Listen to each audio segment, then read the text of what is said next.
Good afternoon. Welcome to this Wednesday edition of Wire to Wire from Horseshoe Indianapolis. Hello, alongside Rachel McLaughlin, track announcer John G. Dooley. It's Wednesday of Indiana Derby week. We had our Tuesday racing program, including trials for the Blue River Derby. We've got a nice quarter horse stakes, the Bradford, to close out the racing program here today. And weather-wise, sunny skies, a summer day, main track fast, and on the turf course rated good. Turf rail set at 48 feet racing, Rachel. Yeah, yesterday they Tony said that if we didn't get any more rain, which wasn't likely, we'd be on the turf. So glad we didn't get any more, because in Indiana, you never know if you're going to get more. So a wonderful day of racing during this Derby week. Yeah, we know for sure we'll have the $1 Horseshoe hat trick all turf pick 3 that Finally. is on for all of you horse players here today. Yeah, yesterday we had an all main track card, and as I know today, really good one. Looking forward to closing out the card. I know Martha Clausen excited not only about yesterday's trials for the Blue River Derby.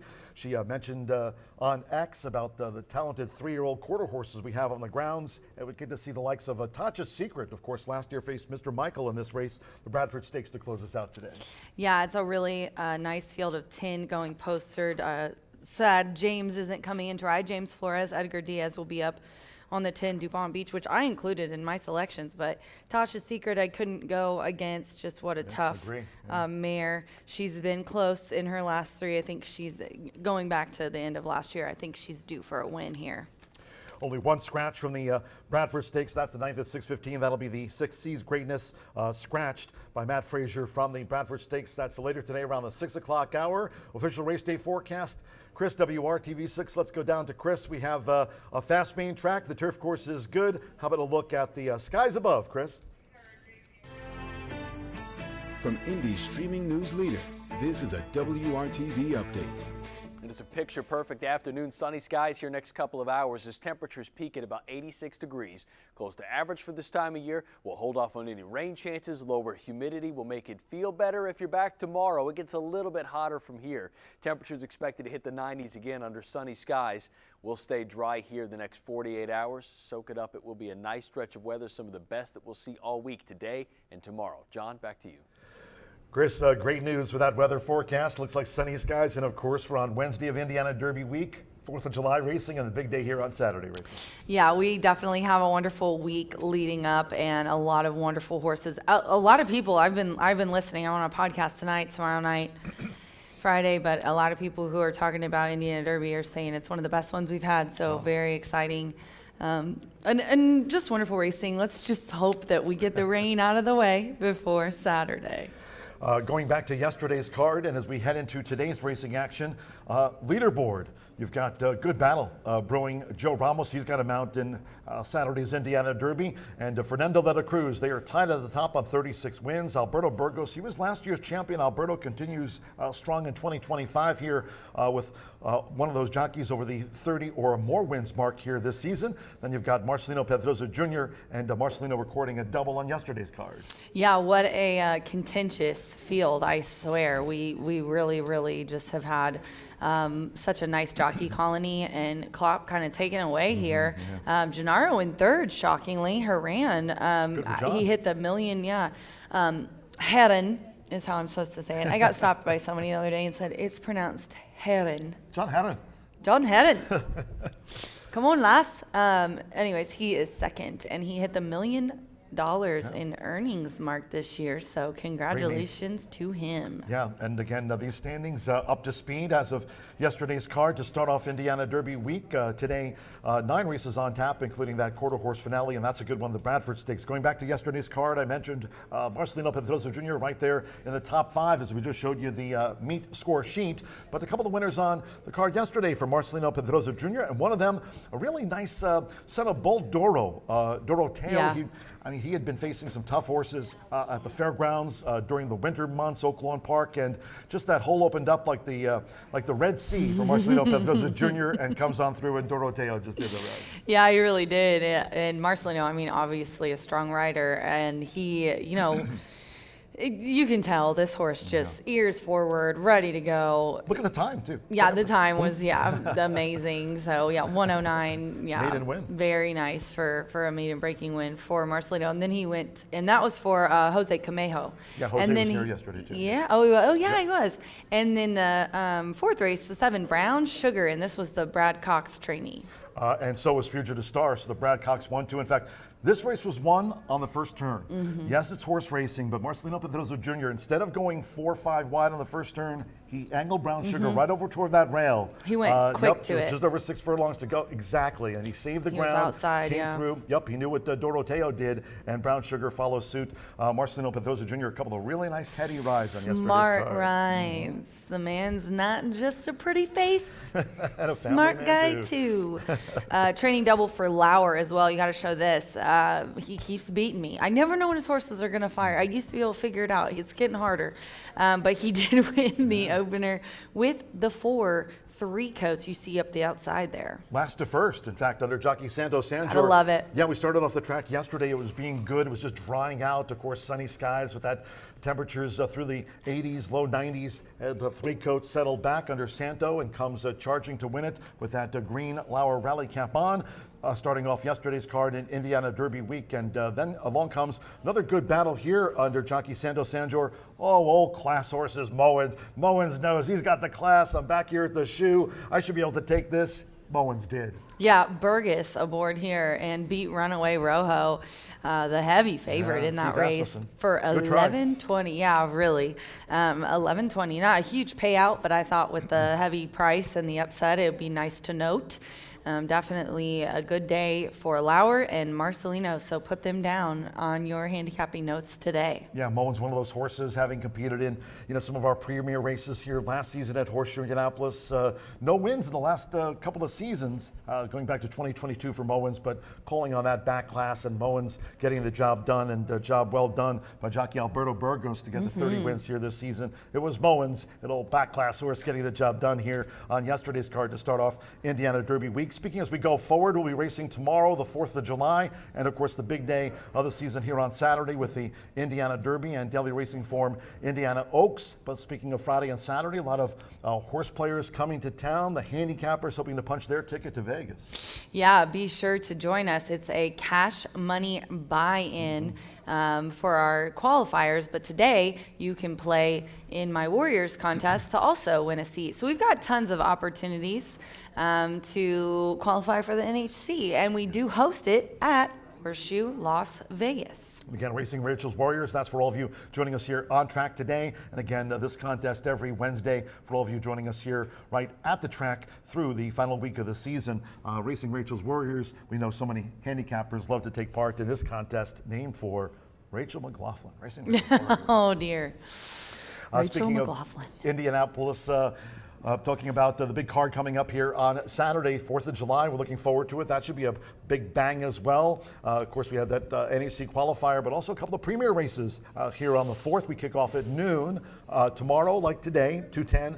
Friday, just note, special post time, noon Eastern. And of course, Indiana Derby Day also kicks off at noon. But speaking of the 4th of July, hoping to see some fireworks from those Indiana breds in the William Garrett and Clarksville handicaps. Yes, tomorrow, a wonderful day of racing at 2:10, and then Friday, July 4th, noon, Saturday, Derby Day, noon.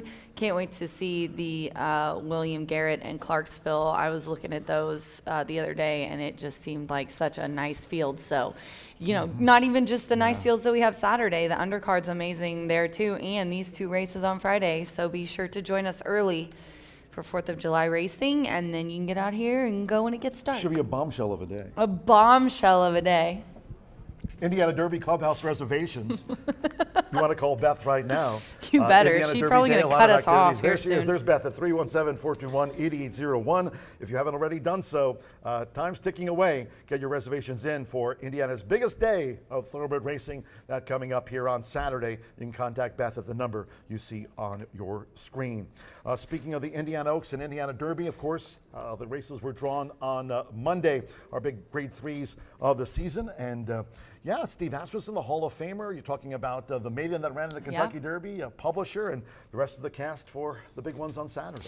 Yeah, shout out to Jenny, who has caught up with everyone, because I've been working with Hector Rodriguez, who is Steve's assistant here, and he's just waiting for them to get sent up here from Kentucky. So we'll get with him and get some footage of when they arrive. But to hold us over, Jenny did get some footage of publisher working, and she also talked to Steve. So let's hear a little bit of what he had to say.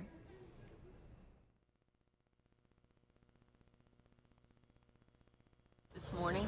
Well, obviously his last race was Kentucky Derby. Gave him a little bit of a freshening off of that. His last few weeks he's had some beautiful works in company with Magnitude, and thought he went really nice today, and expect him to run extremely well in the Indiana Derby. It'd be nice for him to get his first win ever. Yeah. So he's, obviously he's a horse you've been high on for a long time, and just... Absolutely. You know, I think a couple of his races this spring, he showed his quality, and if anything, I think he's considerably better now than he's ever been. For the late... I think the timing of it, proximity of it, where we're doing, I think it was just the right race off of the Kentucky Derby. Who's going to ride him? Mike Smith's going to go right. A lot of my early winners, you know, with Mike Smith, and you know, I can't quite the resume on him. You can hear it in Steve, the Hall of Famer's voice with pride about this horse. He said, you know, he ran in the Kentucky Derby, and here's, you know, publisher seeking his first career win, but he's locked horns with some top ones and comes here to town, well regarded by Steve. Yeah, so I called Steve to talk to him about publisher right when he got nominated, and I think it was last Thursday, and he said that he is a barn favorite. He's one of the coolest horses in the barn. Everybody loves him. Super chill, great attitude kind of a guy. And then Hector said that Steve told him that he said, I'll never train a cooler horse than publisher. He's just a really great horse. So excited to see if he can finally get a win. I mean, he's been beating some of the best horses on the Derby Trail, and the poor guy's still a maiden. So I think Steve was like, all right, we're done with Derby. Let's try to get this guy somewhere where he's got a good shot to break it. Well, Steve mentioned it too. You talk about Horseshoe Indianapolis and our close proximity. Chunk of Gold, Ethan West sending Chunk of Gold under Sheriff Ludbury to compete in the Ohio Derby. You're talking about less than 6 hours away between here and, of course, Cleveland, Ohio, home of Jack Thistledown. And you start talking about Churchill Downs and you know, Turfway Park, those tracks in Kentucky. Of course, Ellis Park a little further down the road, but not a very far distance from that backstretch at Churchill Downs to here for a lot of horsemen, including like Joe Sharp that send their horses up to compete. Also, Rudolph Brissett, just to name a couple of trainers. So it's great to have Ethan West having a Chunk of Gold, of course, another horse that was well meant in the Kentucky Derby by his connections. Yeah, I think we won a couple of entries over Iowa just because it was closer, great, and I'm not mad about it. I'm just guessing. Don't quote me on that. And then we also have some footage for Coal Battle. Coal Battle. That was the story in the spring, wasn't it? Yeah, drew post position 3 for Lonnie Briley. This horse gets Corey Lannery up and just ran in the Matt Winn and was third off of that. So Jenny caught up with Bethany, who's the assistant trainer for Lonnie, and she had some good things to say about him. Bethany Taylor. But you want him to win races like the Indiana Derby. Oh, yes, of course. For him. Yes, for him. He's due for a win. You know, he went into the Arkansas Derby off a 4-race win streak.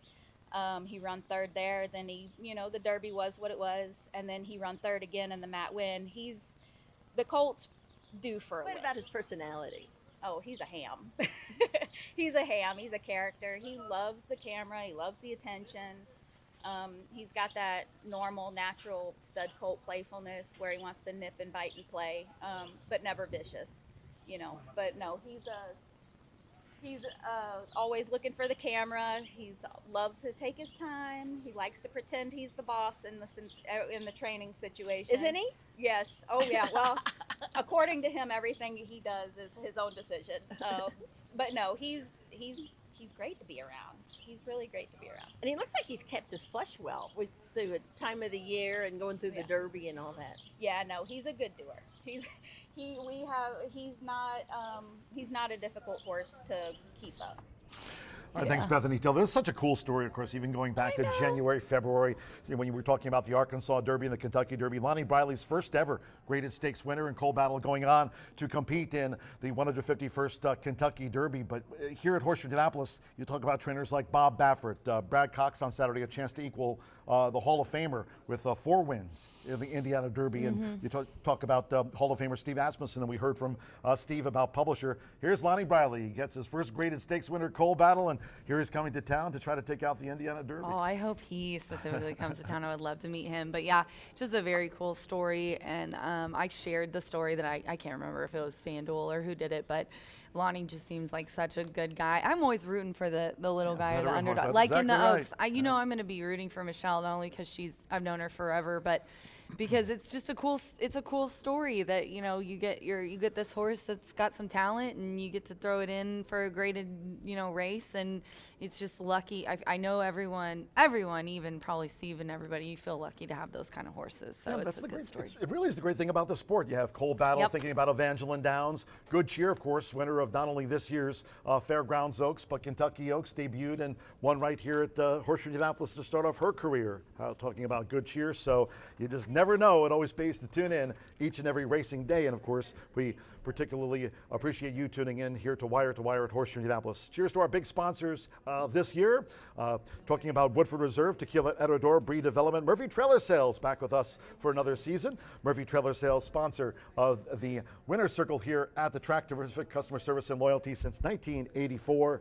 You can reach out to Murphy Trailer Sales at the number you see on your screen. B&H Electric, another sponsor that's back with racing here in 2025. They've got locations in Shelbyville, Seymour, and Bloomington. B&H Electric, there are tote board and starting gate sponsors. You'll see their big signage above the True Center gate here at the track each and every racing day, on the web at bh-electric.com. And Hubler Ford, Indiana's giant Hubler Ford. Maybe you want to, if you hit big this week or in the Indiana Derby, head to tell them Rachel sent you. drivehubler.com. Tell them Racing Rachel sent you. Locations here in town and in Franklin. Cheers to Indiana's giant Hubler, great sponsor of racing here at Horseshoe Indianapolis in 2025. Social media, we've got you covered, talking about, of course, all things Indiana Derby week. You can reach out to me, and of course, track condition wise, Racing Rachel always right on that each and every morning. We're on X, so too Martha Clausen. We know Martha was excited yesterday about the Blue River Derby trials, even more so excited today as we've got the Bradford Stakes to close out the card here on a Wednesday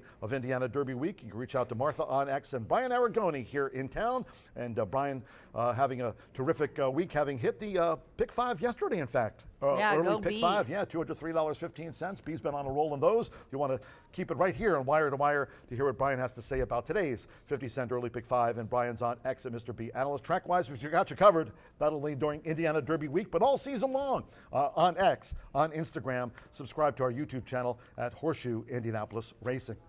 Just a summer day, sunny skies through the 80s, low 90s, and a main track fast. We've got that $1 Horseshoe hat trick, all turf pick 3 to look forward to. Of course, good rail at 48 feet. Any parting words on a Wednesday here of Indiana Derby week? Good luck, everyone. Lots to do and prepping for Saturday. Keep it right here. Brian Aragoni talking the early pick 5 right after this on Wire to Wire.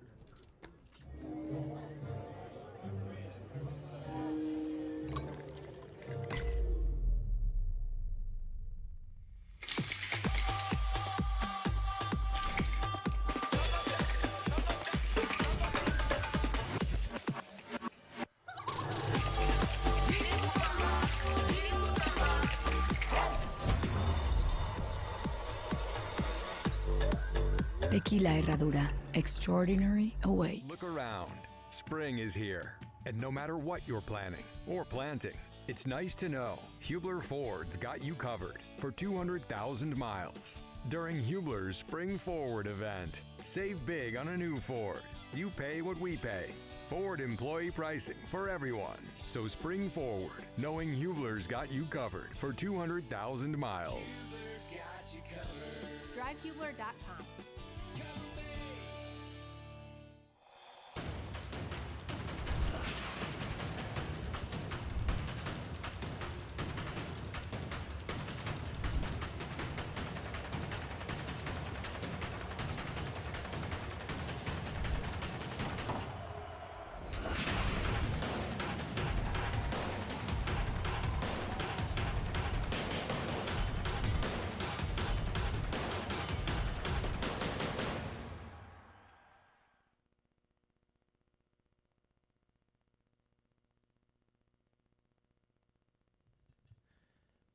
Welcome back to Wire on your Wednesday edition of a very special Indiana Derby week here at Horseshoe Indianapolis. You may be about midway through your week, whether you're at home or at the track, but we've got 5 racing days, so we're going to call this Bankroll Builder Wednesday here. With 5 racing days, you got to build that bankroll so that hopefully you have plenty of funds for either the Indiana Oaks on Friday or the Indiana Derby on Saturday. Hopefully we can make some money along the way. Let's take a look at these first 5 races, whether you're playing one of the lowest takeouts in the nation's Pick 5 at 11.99%, or you're just looking for some analysis in the first 5 races. Let's take a look and walk you through it. 5 furlongs going to be the distance for our opener on this beautiful Wednesday. It's a steamy Wednesday, but we are back on that turf course, which we are very thankful for, on a good turf course. The rails setting at 48 feet and a fast main track. No scratches, no changes as the 2-year-old fillies will take the main stage in our opener, now just 20 minutes away. And you've got some first-time starters mixed in with horses with experience. In this case, I typically tend to go to horses with experience, and that experience comes from the likes of Dreaming Bonita, who's currently even money on the board. I do expect this horse to go off at odds on, if not 3 or 4 to 5. Dreaming Bonita is a horse who's ran admirably in her first 2 starts. However, she is still winless after 2 starts. She did have a sneaky amount of trouble last time out. She broke from the inside. She broke sharp, but not sharp enough to clear off, and that led to some issues midway through the turn where she had to check back, shuffle back, and usually for a 2-year-old filly, that's all she wrote. She waves the white flag. She didn't do that. She actually shifted out, came with a good sustained run, but did hang that final 16th of a mile. Now, you can look at it one of 2 ways. It was very impressive. She overcame adversity, but she still didn't win. She didn't push past, and her first 2 starts do look very similar to one another. I'm going to single. I think this is the most logical, most likely winner in the first 5 races. If there's one horse that I am fearful of, it's Timeless Justice. The 2 horse, they actually exit the same race. This one was closing very good ground, and you do get Fernando de la Cruz, who's vying for our leading rider at this stage of the season, and I think Timeless Justice has a ton of upside. Maybe the value player in here, but I do believe Dreaming Bonita with a clean trip from the outside. Sammy Bermuda is going to guide this one right to the winner's circle in the opener, and it will be a single. If the first-time starters beat us, we'll be diving into the Pick 4, which begins in race number 2. $10,000 claimers. No scratches, no changes. Going to be a common theme throughout the day. And if you're anything like me, you are thankful for no changes and some big fields. 8 horses will go to the gate, 6 furlongs in here. This is a challenging race. I think there's a race where truly anyone could win. Golden Hornet has a ton of speed, more than 5, coming back from Churchill Downs. You've also got Home Run Happy, who ran a big race last time out. It was first start off the layoff, but really should have held on a second. Ultimately lost the battle to buckle up in that race, but ran great, and now goes second start off the layoff. It's a wide open event in there. I think it's a great betting race. It's very challenging to find out who's going to go off favored versus who's going to produce some value. Manuelito should get a great trip and loves the inside. That horse loves to skim the rail and come from off the pace if they do go quick. Manuelito is your horse to fear in that final 100 yards. A wide open event to kick off the $1 minimum Pick 4. Race number 3, you're going to have a heavily backed favorite in Forever Greedy at 7 to 5. Tiana Richardville, Hannah Leahy, Girl Power, I am all about it. However, in this race, I don't see much value in this horse going off at 3 to 5. And don't get me wrong. If you're making notes, I would star the 2. It's your most likely winner.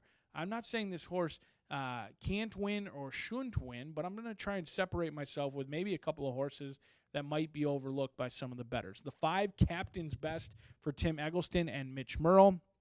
Mitch Merle has given a ton of horses excellent rides. He's moved up horses consistently in his first year here at Horseshoe Indianapolis.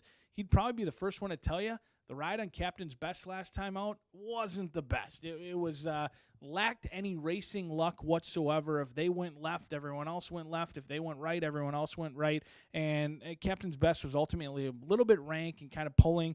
I think he'll be used to this 4-year-old gelding, how he likes to go, where he wants to be. And with a much cleaner trip today, this horse provides a ton of value, especially at 8-1 on the morning line.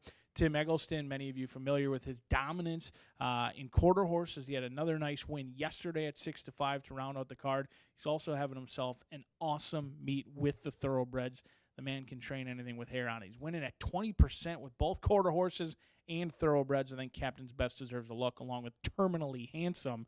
Do note, Tiana Richardville, she enters in 2. She's going to have Forever Greedy on the front end, and Terminally Handsome is going to be the one rolling from the back of the pack. Always pay attention when trainers enter in 2.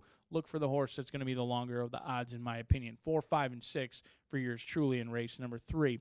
Race number 4, mile and a 16th in here. It does kick off the late Fire 5, and much to my disappointment, this race is incredibly difficult. You've got low-level claimers all looking for their first victory. Some of them have been at it for a long time. 2, 4, and 6. This is your dartboard throw for yours truly. Anyone can win this race. I am in love with no one. It is state-bred competition, the lowest level we offer, and it's hard to feel overly confident. It's a race that I would like to be a little bit deeper. It does kick off that late Fire 5, 2, 4, and 6 with very little confidence. We kick off that turf course, race number 5, the $1 Horseshoe Hat Trick. It's been a hit here since last year. It's all 3 turf races. It kicks off in the 5th race, also that late pick 4 as well. Awesome betting race. Again, much like Forever Greedy, I'm not saying West Maple can't win. In fact, I do believe West Maple could be your most likely winner. However, this is an 8-5 favorite who's trying winners for the first time. And as you can see when you look up and down this racing form, when you win one race, it doesn't always mean that second race is coming shortly after.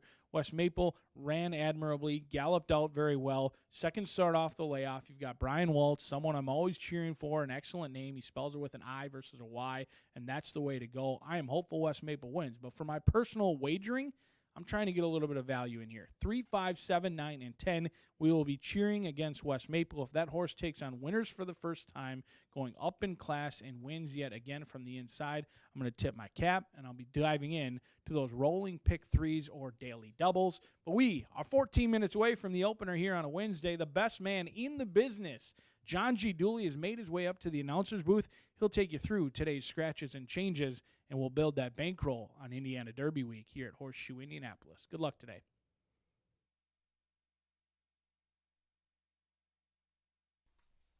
Good afternoon from Horseshoe Indianapolis. Hello now from the broadcast booth. Great to have you with us, track announcer John G. Dooley. 9 races carded under sunny skies in the 80s, main track fast, and the turf course rated good. Turf rail set on this Indiana Derby week at 48 feet. Sunny, and if you have your programs close by, let's take a look at the changes and corrections on today's racing program. Maiden Juvenile Fillies Dash starts the 50-cent early pick 5 at the top of the card. No scratches, no jockey changes. Number 1, Spirited Justice, add 1 pound to the listed program weight. That's in the first. In the second race, Sprint starts the $1 early pick 4. In race 2, number 8, JJ's Ranger. A jockey change to Orlando Mojica. Orlando Mojica will ride number 8, JJ's Ranger.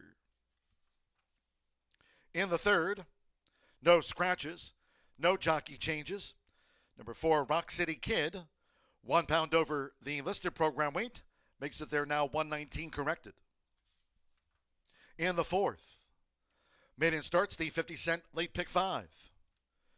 Here, number 2, Roca Dora, a jockey change to Marcelino Pedroza Jr. Waive the apprentice allowances, corrected weight 120.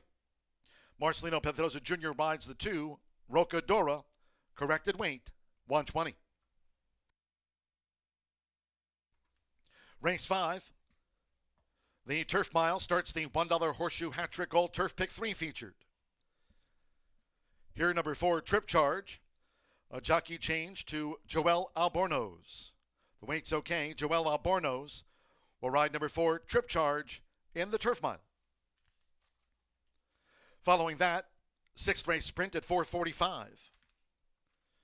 Here, scratch, number 4, Doro's Wish. Number 4, Doro's Wish has been scratched. 7 taillights, a jockey change to Marcelino Pedroza Jr. Once again, correct the weight. Waive the allowances, 122. Marcelino Pedroza Jr. rides the 7 taillights. On to the 7th we go. And in the maiden turf, scratch the also eligibles. 11, Get Even Kid. 12, Annie Express. 13, Samo, and the 14, What You Wished. Scratch the also eligibles. Number 4, Dreamy Kitten, a jockey change to Sammy Bermudez.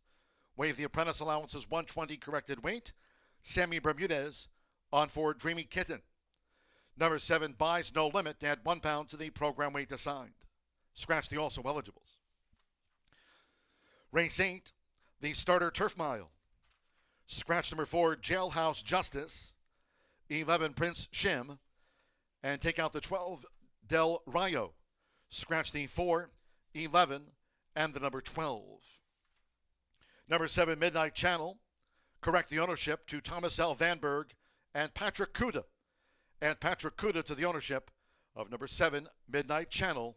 Scratch the 4, 11, and the 12. Closing the card with a good one. Race 9 at 6:15, the Bradford Stakes.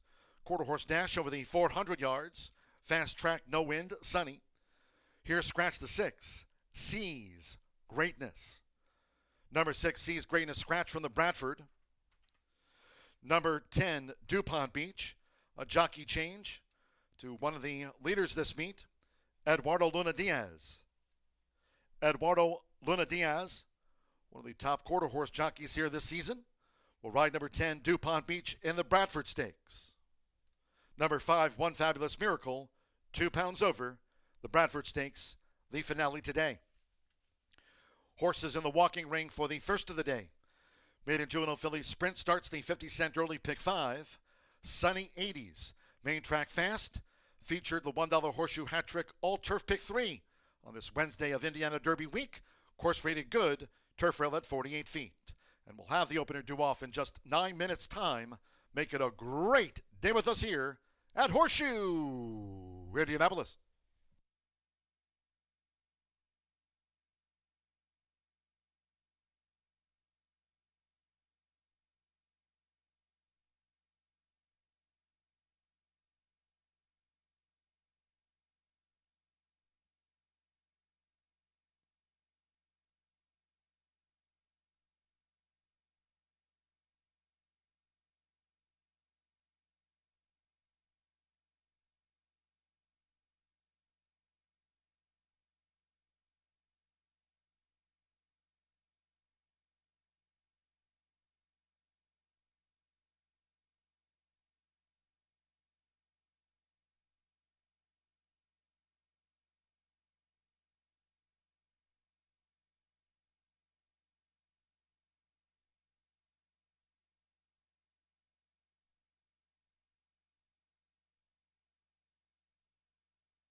Horseshoe Indianapolis paddock judge Brandy Bell with the call for riders up.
Mid and 2-year-old fillies stepping onto the track for the first of the day.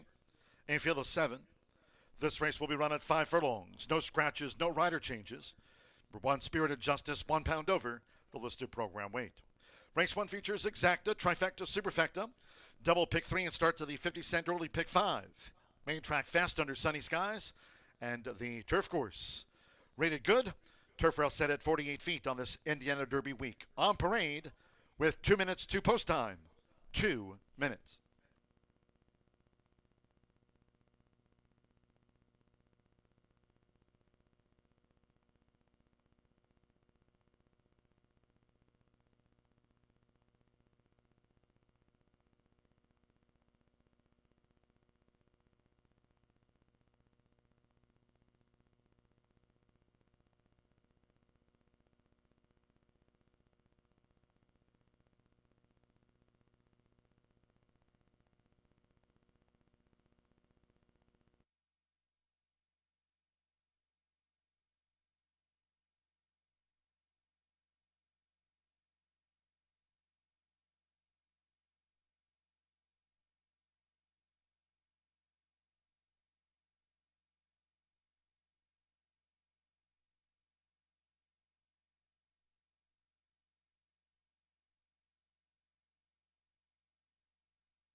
We're now less than 1 minute away from post time. Maiden Juvenile Filly Sprint starts the 50-cent early pick 5. Less than 1 minute.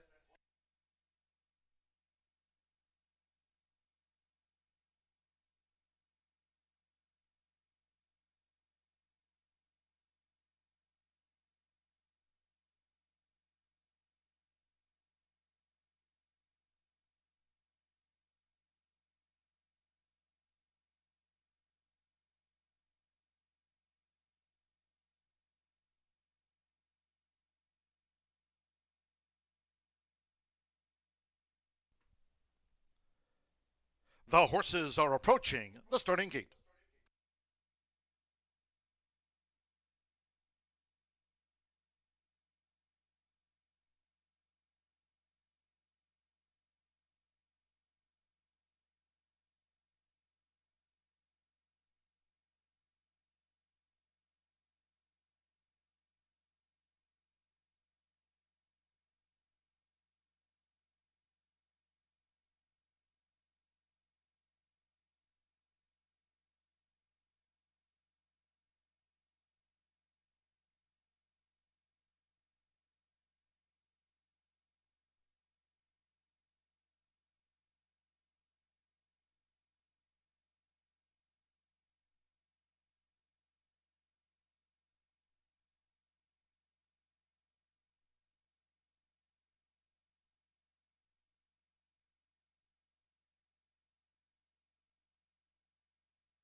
The horses have reached the starting gate. It is now post time. They're going in. Luis Contreras with Spirited Justice making her bow. Spirited Justice first in, went in well. Rodney Prescott with Red-Iola.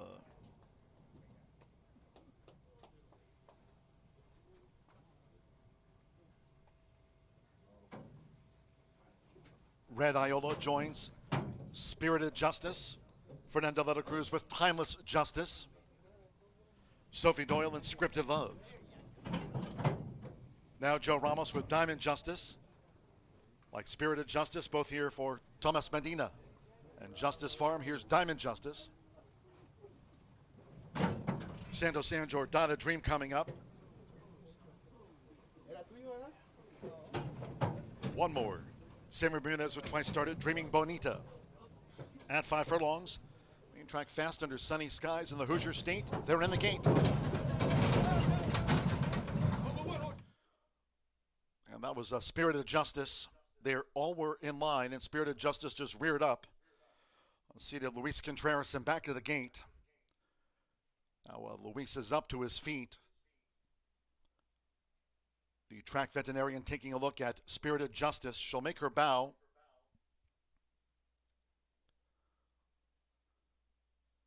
That, of course, on approval from the track veterinarian. They're backing out the first-time starter, Spirited Justice.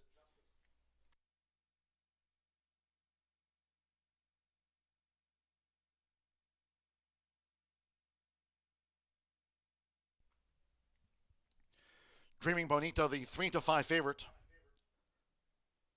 Spirited Justice okayed by the track veterinarian. At the 5 furlong start to reload and run, Luis Contreras back on board this newcomer. She got Fraxis there in the gate, but okay to run. Spirited Justice reloads. Here comes the first all in.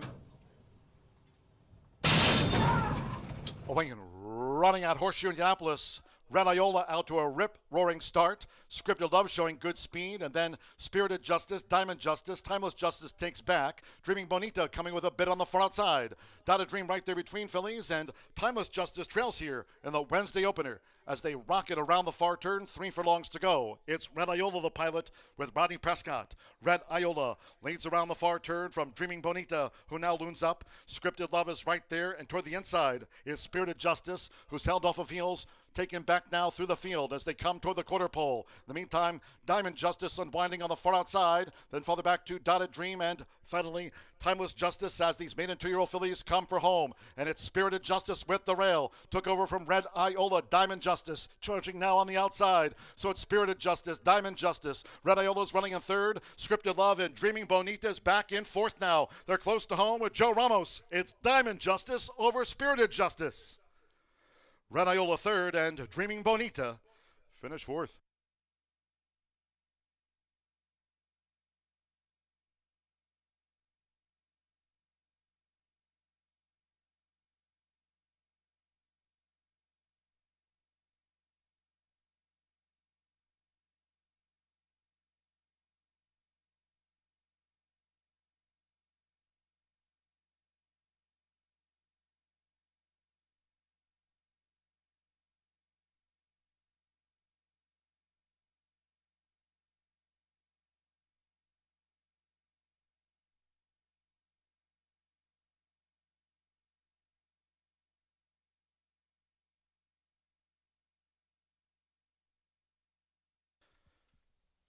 .96 after the maiden 2-year-old fillies dash. 58.96.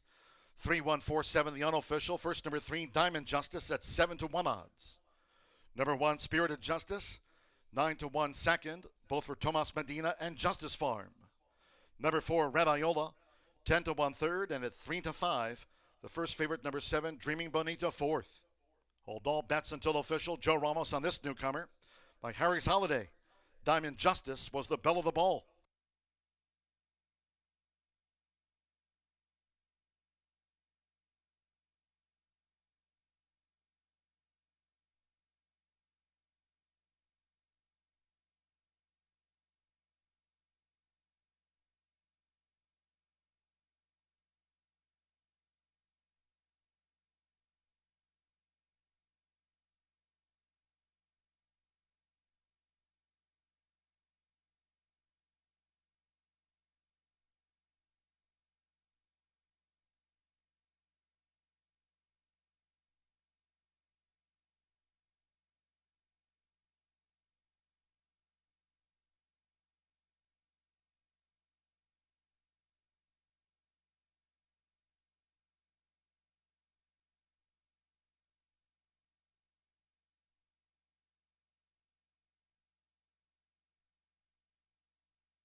Race 1 official.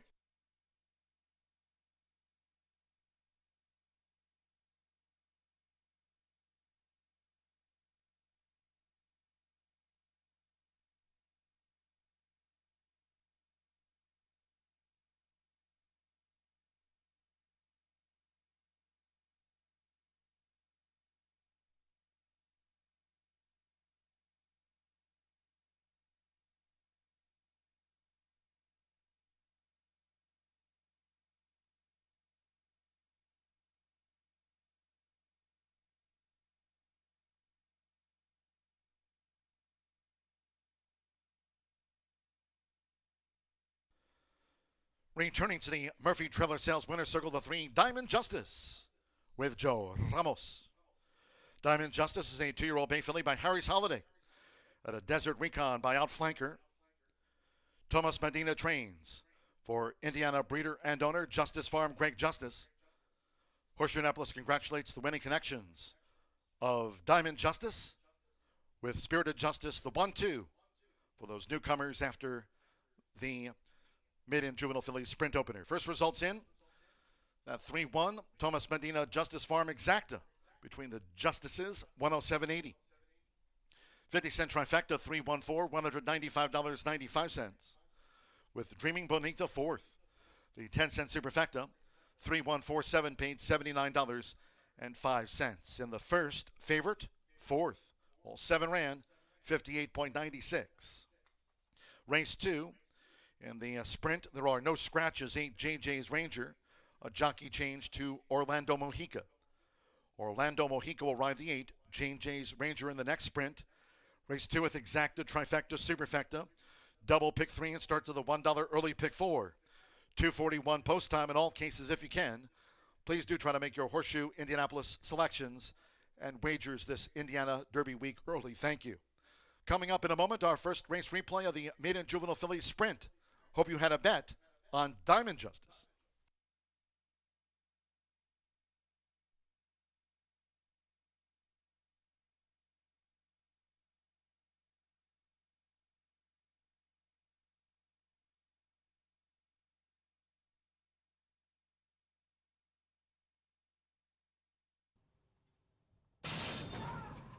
Away and running out Horseshoe Indianapolis. Red Iola out to a rip-roaring start. Scripted Love showing good speed, and then Spirited Justice, Diamond Justice, Timeless Justice takes back. Dreaming Bonita coming with a bit on the far outside. Dotted Dream right there between fillies, and Timeless Justice trails here in the Wednesday opener as they rocket around the far turn. 3 furlongs to go. It's Red Iola, the pilot, with Rodney Prescott. Red Iola leads around the far turn from Dreaming Bonita, who now looms up. Scripted Love is right there, and toward the inside is Spirited Justice, who's held off of heels, taken back now through the field as they come toward the quarter pole. In the meantime, Diamond Justice unwinding on the far outside, then farther back to Dotted Dream, and finally Timeless Justice as these maiden 2-year-old fillies come for home. And it's Spirited Justice with the rail. Took over from Red Iola. Diamond Justice charging now on the outside. So it's Spirited Justice, Diamond Justice. Red Iola's running in third. Scripted Love and Dreaming Bonita is back in fourth now. They're close to home with Joe Ramos. It's Diamond Justice over Spirited Justice. Red Iola third and Dreaming Bonita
It's Indiana Derby Day, Saturday, July 5th at noon, only at Horseshoe Indianapolis. Come for the over $1 million in premier racing action, followed by the 31st running of the Indiana Derby. Stay for the $2,500 Derby Legends contest, $3,000 mega bet drawing, and the $1,000 Derby hat contest, plus free admission and parking. It's all happening only at Horseshoe Indianapolis. Must be 18 or older to wager on horse racing at racetracks and 21 or older to gamble at casinos. Know when to stop before you start. Gambling problem? Call 1-800-994-8448.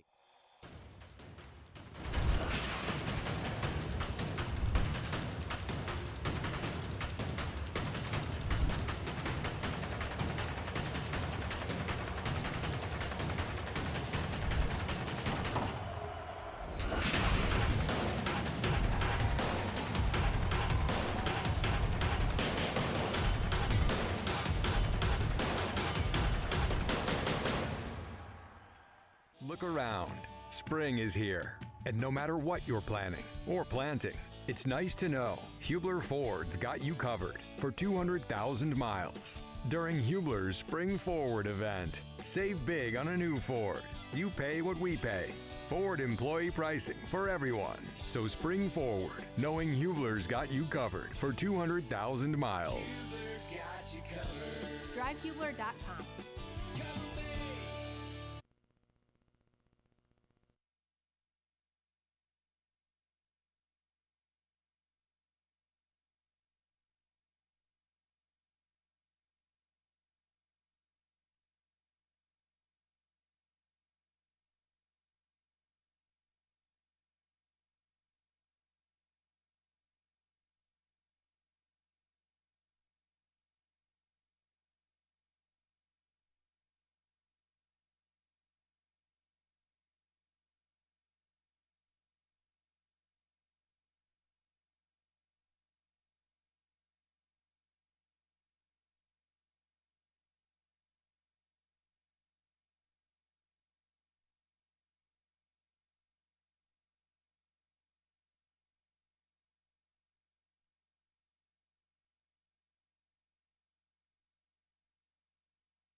Tommy Medina's world, and we're just living in it. He sends 2 first-time starters to the starting gate. Previously, 0 for 19 his last 5 years with first-time starters. They run 1-2, and add that one horse to your stable mill as well. Thrashed, acted up in the gate, pitched rider Luis Contreras, but him being the brave soul got right back up and ran a great race. Very huge race for that one after being bottled up on that inside rail as well. So congratulations to Tommy Medina and the connections as the firsters reign supreme, and your favorite doesn't run a step in the opener. An opposite start to yesterday. We had a chalky start today. Kick off the card with a 1640 winner. Let's move along to the pick 4. $1 minimum pick 4, 15% takeout here at Horseshoe Indianapolis, and it kicks off with a doozy. Maybe at the claiming ranks now, but this is an allowance-like field. 8-horse field in here going 6 furlongs. Many of these horses have taken turns beating one another, not only recently, but in their careers as well. So this is a challenging race to handicap because so many times they go to the starting gate, someone wins every other time. They continue to reverse the results as they go to the starting gate each and every time. But I was very impressed with how Home Run Happy ran yesterday. Your St. Louis Cardinals have been hitting plenty of home runs here recently, and hopefully Home Run Happy will get Shannon McGovern home. Another win in here for Russell McGovern. Rodney Prescott going to be aboard. Second start off the layoff and ran too good to lose last time out. Ran a huge race, giving way to Buckle Up near the shadow of the wire, but won the battle, ultimately lost the war as well. Dueled all the way around in that race on the front end, was very keen and fresh off of the layoff, but ran a huge race. This is a horse who was ready to rock and roll at first asking, and part of the reason I was so impressed is it took a while for this horse to get to the starting gate. It's not always ideal for an Indiana bred not to debut until midway through June, so there was some question marks. This horse hadn't been seen since actually November 6th, when we voted in a new president back in November of 2024. Ran that day, came in off of a long layoff and ran a huge effort. Anything duplicating that effort puts this one in with a big shot. Does have a tendency to need the lead, and there's some other speed horses in here who may soften up Home Run Happy, but if this 5-year-old shows the determination in the fight he did last time, which I fully expect him to do, I think he has a very good shot of winning, and he is a little bit win happy. He's 5 wins from 15 starts as we smoothly slide on over to JJ's Ranger for Brittany Vandenberg. She wins races all around the country, but so far at Horseshoe Indianapolis, it has taken her a while to get acclimated to the surroundings, not only for the trainer, but her horses as well. This is a horse who has a ton of upside. Vandenberg, the trainer, winning at 6% right now. I do not expect that trend to continue. When we come back and talk about this in November, I fully expect her to be around 20%. JJ's Ranger has one race around this racetrack, should improve. Second time out, more familiar with the surroundings. You've got a high percentage trainer who isn't winning yet but is going to start coming. And this is the second time in her barn as well. She also took over from Ron Moquette. They switched hands back in April after the Oaklawn Park season. Orlando Mojica going to be calling the shots. Last race, they were bet down to 3-1. They rode the rail behind the speed. They were in a good spot, and they stayed on willingly. It was an even running race. Not a good race, not a bad race. Prince of Pennies is ultra quick, and Prince of Pennies has been in very good form for Michelle Elliott as well. So JJ's Ranger ran great, should improve second start off the layoff. But let's take a look at this 3-horse in here, who I think deserves a big look as well. At 9-2, you've got Golden Hornet. Could be the speed of the speed. Santos Sanger started his meet off a little bit slowly, but he's been heating up here recently, and he's been picking up wins almost daily. Another 5-time winner, but only one win in the last 2 years. Racked up the wins in his younger years under the guidance of Larry Ravelli. Thus far has paid his way and paid his meals for Israel Garcia. However, he is winless since the claim. So all of those victories and success did come out of the guidance of Larry Ravelli, who wins at 26%. Israel Garcia's picked him up for $10,000 here in May, and since then, back-to-back second-place finishes. He's stubborn, very similar to the top selection. Him and Home Run Happy are not going to do themselves any favors on the front end. This one may be a little bit quicker. Santos Sanger's been riding great here recently. I think Golden Hornet, he could break sharp, potentially clear off on the front end. One of those two, you've got a ton of speed in here. If they both duel themselves into submission, maybe it sets it up for a horse like Manuelito. If one of them breaks a little bit tardy, Golden Hornet, on his best day, can certainly run this group off of his feet in here. May only be a field of 8. There's a ton of puzzle pieces to try and put them together. You've got 5 minutes to figure it out because someone's going to win this race, and hopefully it's you 5 minutes from now as we kick off the $1 minimum pick 4.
The horses called Postford for the second race. This sprint at 6 furlongs, a field of 8. No scratches, all 8 run. A jockey change for the 8 JJ's Ranger to Orlando Mojica. Orlando Mojica on the 8 JJ's Ranger. Exacta, trifecta, superfecta.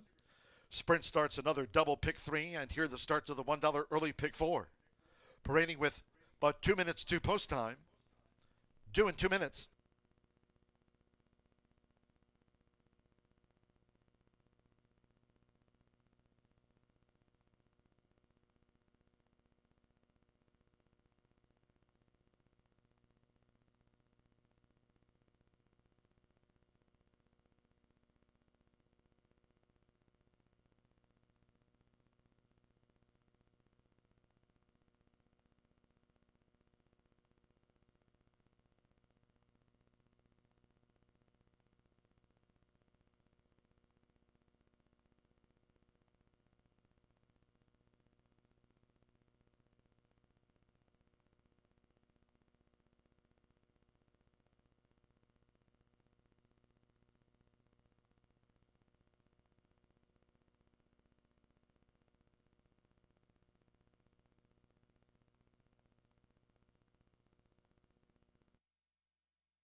Less than 1 minute to post time.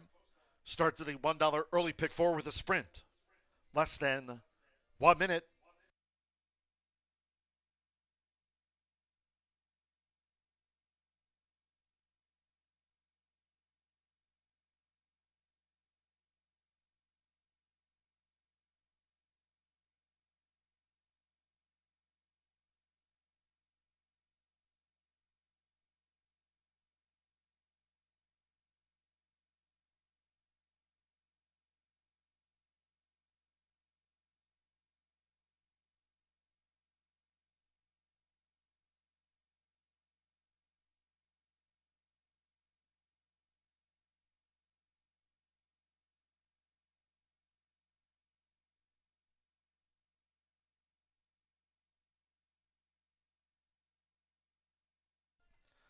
Late scratch.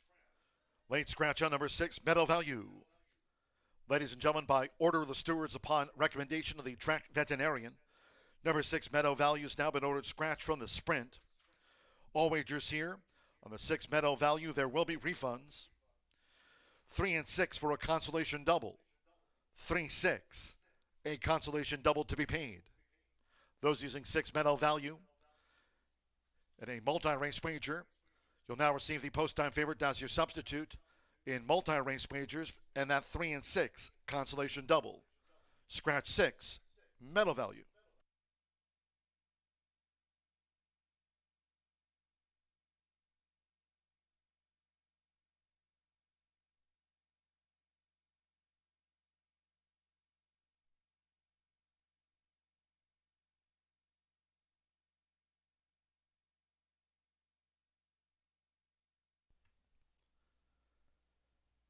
The horses are approaching the starting gate. Scratch 6, Meadow Value.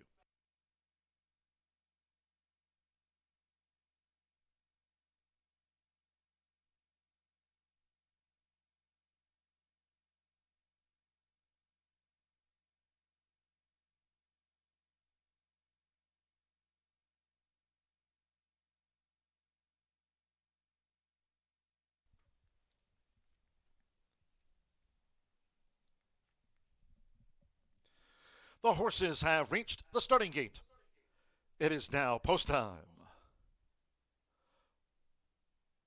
Loading in front of starter Ray Kuick. Manuelito, Joe Ramos riding for the opening double. Marcelino Pedrosa Jr. with More Than 5 joins Manuelito. Rodney Prescott with Home Run Happy. Alberto Burgos. Here's Bella's Prayer. Sammy Bermudez, Do You Want to Dance coming up. Santos Sanjor with Golden Hornet in the green. One more, Orlando Hinko with JJ's Ranger. 6, Meadow Value, a late scratch. The 6, a non-runner. They're in the gate. They're off. Sharp start for Home Run Happy with JJ's Ranger going right on offense. Bella's Prayers come out running in third from Do You Want to Dance in fourth, Manuelito in fifth, then More Than 5, and Golden Hornet has dropped back to last. Now here's Home Run Happy with Rodney Prescott. Home Run Happy has the 5-year-old speed to lead, tracked by JJ's Ranger, who's right there after a sharp start. Do You Want to Dance joins Bella's Prayer. Bella's Prayer now fourth with the rail at the 3.5. Break of 4 more to Manuelito in turn 2 to More Than 5, and Golden Hornet remains last. The opening quarter, 22.98 seconds. Around the far turn that way, Home Run Happy. JJ's Ranger. Battle joined by Do You Want to Dance, who's going for it now for Sammy Bermudez. Do You Want to Dance up to take the lead. Home Run Happy tries to respond as they come past the quarter pole. JJ's Ranger in the purple cap. Manuelito up the rail from Bella's Prayer, More Than 5, and Golden Hornet. Heads are turned for home. Do You Want to Dance? Half mile, 45.23 seconds. Do You Want to Dance? Home Run Happy gamely toward the inside. It's Do You Want to Dance in a battle. Home Run Happy toward the inside. JJ's Ranger and Manuelito, they're close to home. And here's JJ's Ranger for Orlando Mexico. JJ's Ranger on the wire. Close with Do You Want to Dance? Then Home Run Happy and Manuelito.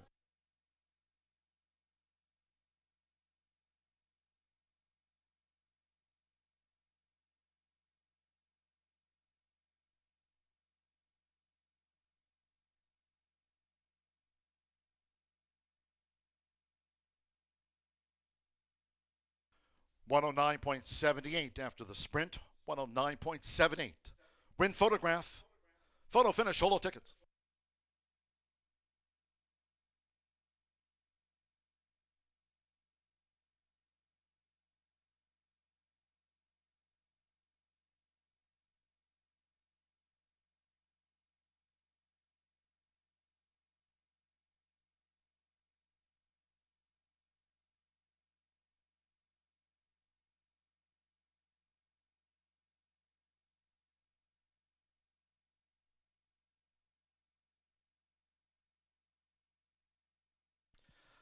Eight 7-5-1-8. JJ's Ranger 6-1 up in time. 7, Do You Want to Dance? 9-1 denied. 5, Home Run Happy. At 3-2, favorite runs third, and 1 Manuelito, 4-1, fourth. Orlando Mexica picks it up. For Brittany Vandenberg, JJ's Ranger at 6-1.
In the Murphy Trailer Sales Winner's Circle, the 8, JJ's Ranger with Orlando Mexica. JJ's Ranger is a 4-year-old bay gelding by Oscar Performance and a blue collar by Majestic Warrior. Brittany Vandenberg trains for Randy Finnegan, Darlene Finnegan, James McCurder, and Mary McCurder. Race 2 official. Horseshoe Indianapolis congratulates the winning connections of JJ's Ranger. 8-7 Exacta took a win photograph, 147.20. Manuelito fourth, 10-cent Superfecta, 8-7-5-1, returned $117.29. The 50-cent trifecta, 8-7-5, 197.40, 3-8 double, 136.80, 3-6 for a consolation double, $12.20. 6 was a non-runner, refunds on the 6. 7 faced the starter, 109.78. And the third race ahead, no scratches, no jockey changes for Rock City Kid as a pound over. Exacta, trifecta, superfecta, double pick 3. Post time in 20 minutes at 3:11.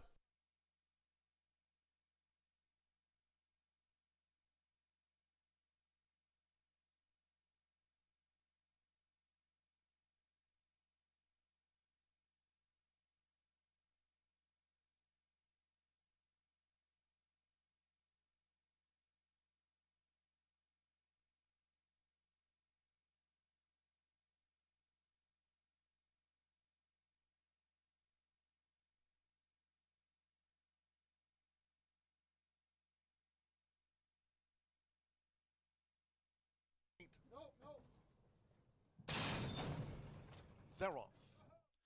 Sharp start for Home Run Happy with JJ's Ranger going right on offense. Bella's Prayers come out running in third from Do You Want to Dance in fourth, Manuelito in fifth, then More Than Five, and Golden Hornet has dropped back to last. Now here's Home Run Happy with Rodney Prescott. Home Run Happy has the 5-year-old speed to lead, tracked by JJ's Ranger, who's right there after a sharp start. Do You Want to Dance joins Bella's Prayer. Bella's Prayer now fourth with the rail at the 3.5. Break of 4 more to Manuelito in turn 2 to More Than Five, and Golden Hornet remains last. The opening quarter, 22.98 seconds. Around the far turn that way, Home Run Happy. JJ's Ranger, battle joined by Do You Want to Dance, who's going for it now for Sammy Bermudez. Do You Want to Dance up to take the lead. Home Run Happy tries to respond as they come past the quarter pole. JJ's Ranger in the purple cap. Manuelito up the rail from Bella's Prayer, More Than Five, and Golden Hornet. Heads are turned for home. Do You Want to Dance? Half mile, 45.23 seconds. Do You Want to Dance? Home Run Happy, gamely toward the inside. It's Do You Want to Dance in a battle. Home Run Happy toward the inside. JJ's Ranger and Manuelito, they're close to home. And here's JJ's Ranger for Orlando Mexica. JJ's Ranger on the wire. Close with Do You Want to Dance? Then home. No.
There were two claims from the second race. Number 1, Manuelito, for $10,000, claimed by owner-trainer Cipriano Contreras, claimed Manuelito ran fourth. There were two claims in. For 5, Home Run Happy ran third. Home Run Happy for $10,000 over to new owner Brianna Johnson. Trainer Clamaco Torres claimed Home Run Happy away.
Fortunate enough to ride all over the world. Went over 3,500 races. Was in Saudi Arabia for over 5 years. Was blessed to ride 2 Kentucky Derbies. The Indiana Derby, which I won in 1996. And I said at the time that if I'd never rode the Kentucky Derby, being that the Kentucky's the next state over, that I'd win the Indiana Derby, so I did. I won in 1996. At that time, actually, it was at Hoosier Park, which they moved from Hoosier to here to Indiana, Horseshoe Indianapolis. It was 1996, like I said earlier. The horse's name was Canyon Run. It was part of an entry, and I was blessed enough to win the Indiana Derby. Well, when my career ended, which I retired in 2017, which I retired due to my injuries. I had broken my neck for the 4th time, and it was time for me to give it up. Unfortunately, I didn't want to quit riding, but it was time to really seriously walk away. And I had a couple avenues to take. I wanted looking into being a steward, which I still am. And the next best thing was going to be a jockey agent. You know, I wanted to take young kids, young apprentices, and mentor them. You know, show them and explain to them and teach them what I had learned, what I went through, and what, to try to help him more than anything. Right now, I'm representing Marcelino Pedrosa. He's fourth here in the standings right now, and Alex Richard. And I'm looking for right now for an apprentice as we speak, just to have a full base to say, two journeymen and an apprentice. Right now, I'm in the process of getting them. That's what an agent does, is get them securing mounts for the bigger and better races. And right now, there's a couple prospects. Hopefully, they'll fall through.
We are 9 minutes to the third race here at Horseshoe Indianapolis. Was just over here with our new marketing coordinator and ex-bartender extraordinaire, Moni. And she just made us the signature drink for our Tequila Herradura Suite. It's dragon fruit, margarita mix, and the tequila silver.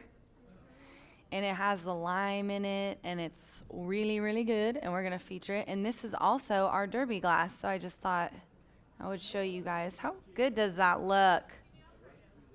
Good job, guys. All right, so let's talk about the third race. We're just 8 minutes to post here. We've got an Indiana sired allowance for 3-year-olds and up. They're going a mile and a 16th on the dirt. Right now, the favorite is 5-2 on the 4. Rock City Kid. That reminds me of that song, Rock City Kid, Rock City Kid. Rodney Prescott here is aboard for Shannon McGovern. I think they've got a couple of nice shots together, horses that they have at their farm, South Point Farm. Definitely shout out South Point. The June 17th finish, second by 3 lengths, was on the it was supposed to be on the turf. It was at a mile and 16th. It was on a good track. We're fast today, and Rock City Kid was the beaten favorite in there. I think that this horse has a better chance going gate to wire with some early speed, as the lone win of this horse was in gate to wire fashion. And there's not a whole lot of early speed in here. So I think if the 4 can kind of get up, will definitely be hard to catch. Sprinting on the dirt, probably 4 runners. It's a little bit more open for closers going 2 turns. So.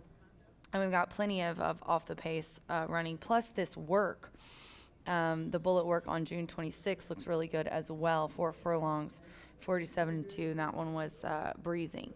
So I'm going to go Rock City Kid. The 4 is the favorite, but it's not my top selection, which Aaron, I am really, really throwing him for a loop today, my director. I'm sending all these Derby interviews late. I have the best AV group. I don't know how they deal with me, to be completely honest with you sometimes, you guys.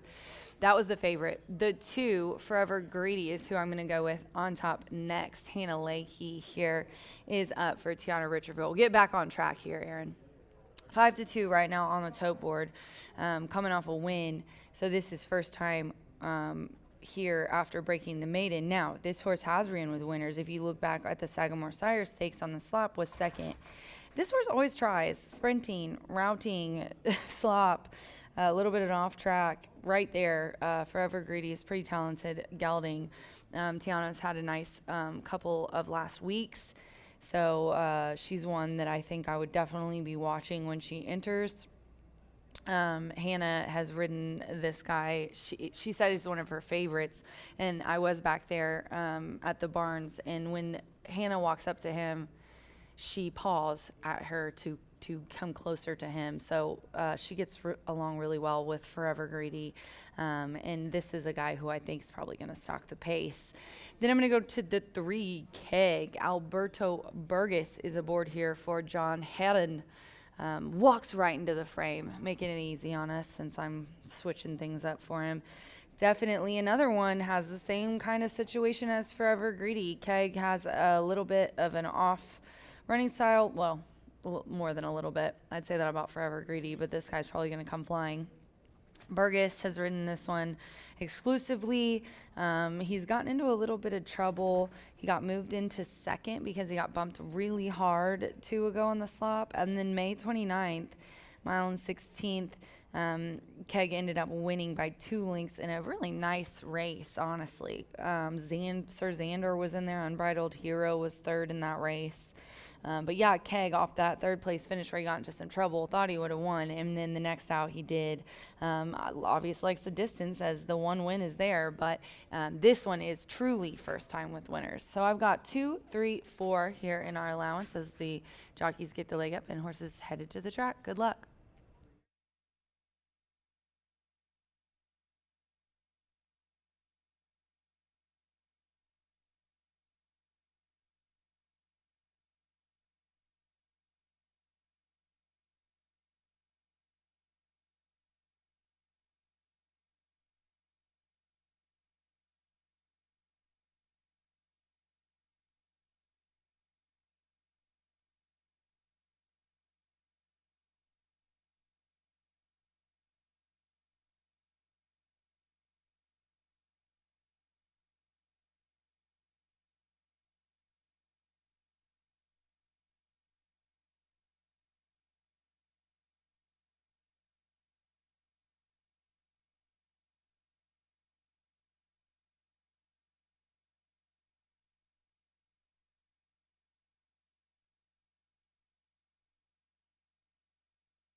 Horses called postward now for the third race. This race carded over the mile and a 16th, fast track a fifth of 6. Here are no scratches, no jockey changes. Number 4, Rock City Kid, 1 pound over the listed program weight. Exacta, trifecta, superfecta, double pick 3, 2 minutes, 2 post time.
Less than 1 minute 2 post time.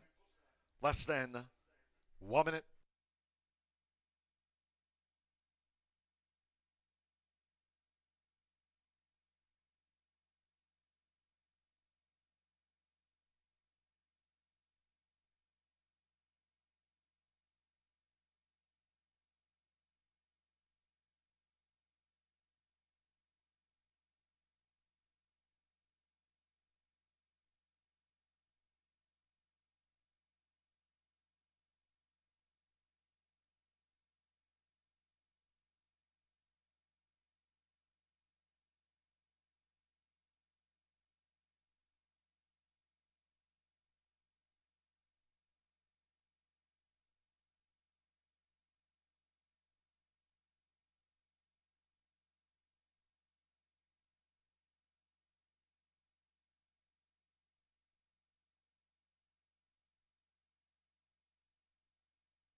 The horses are approaching the starting gate.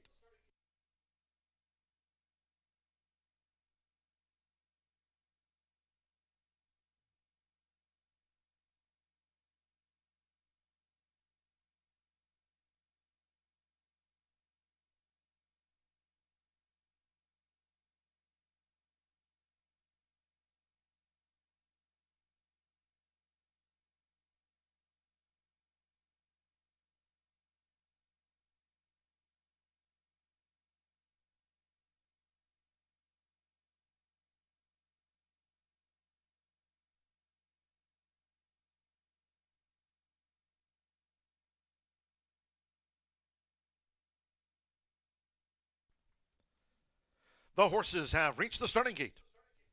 It is now post time.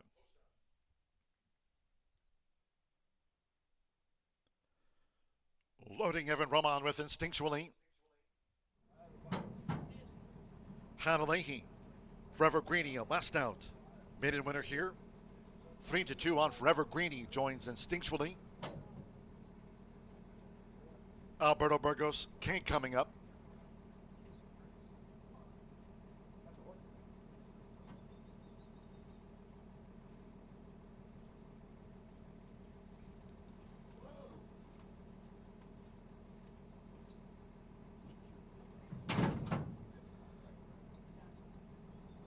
Ronnie Prescott with Rock City Kid. 2 back. Mitchell Morrow with Captain's Best.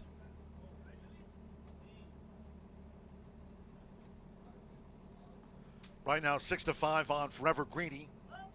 3-1 Rock City Kid and 7-2 Captain's Best. One more Fernando de la Cruz with Terminally Handsome. Diamond Justice and JJ's Ranger. Our first 2 sprint winners. Here's Terminally Handsome. They're in the gate. They're off. Forever Greedy, break sharp. Rock City Kid showing speed, instinctually toward the inside, taken back in settles. Captain's Best is up with these leaders as they make their way into the first turn. Keg and Terminally Handsome trails. It's Rock City Kid. With Rodney Prescott, Rock City Kid to the early lead with 7 furlongs to run. Captain's Best and toward the inside. Forever Greeny is running in third as they go to the back of the track. Keg is next in fourth. Instinctually and farther back to Terminally Handsome. It's Rock City Kid. Covers a quarter in 24.70 seconds. Rock City Kid nicely to the back. It's Rock City Kid who leads here by 2.5. Captain's Best continues to follow. Hannah Leahy and Forever Greeny is saving ground in third. Then it's a break of 2. Eternally Handsome coming up out deep on the track with Keg now running second to last and instinctually trails. They're near the half-mile pole. Rock City Kid, Captain's Best, Forever Greedy, Eternally Handsome, Keg, and instinctually remains last. The half-mile for the front runner. Rock City Kid clocked an easy 49.14. They enter the far turn. Rock City Kid to 3 furlongs from home. Mitchell Morrow and Captain's Best continues to pursue as they round the far turn. Toward the inside is Forever Greeny. Eternally Handsome now gearing up for Fernando de la Cruz. Eternally Handsome with a bid, and Keg is right there in the green cap. Close-knit field as they come past the quarter pole. Instinctually is last. It's Eternally Handsome. Keg with a sweep. Toward the inside, Rock City Kid tries to respond after 3 quarters in 1 minute 13.49 seconds. Rock City Kid gamely. Eternally Handsome has a white cap. Keg, Forever Greeny is back in fourth. Captain's Best flattened out in fifth. With Fernando de la Cruz, it's Eternally Handsome. Alberto Burgos and Keg on the outside. Terminally Handsome. Holding on from Keg. Rock City Kid third. Forever Greeny finished fourth.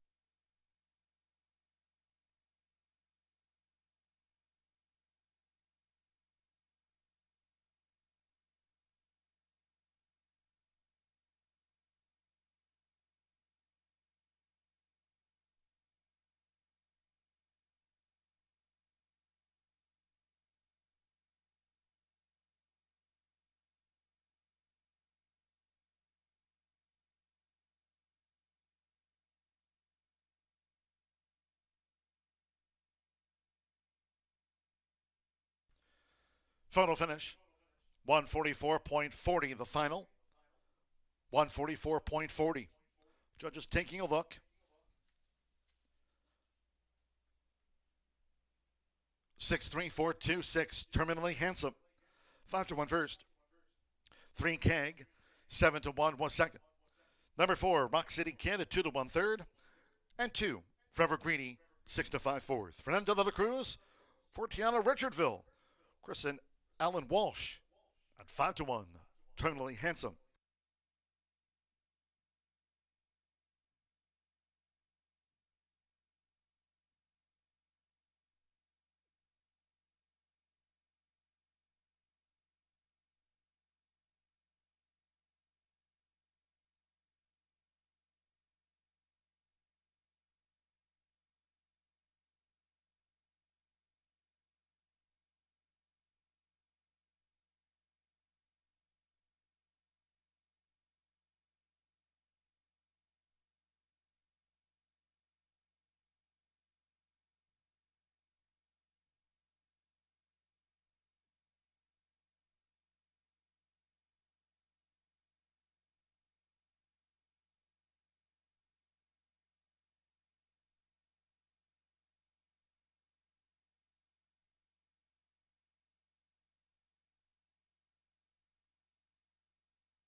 Stepping into the Murphy Trailer Sales Winner's Circle, the 6, Terminally Handsome, with Fernando de la Cruz.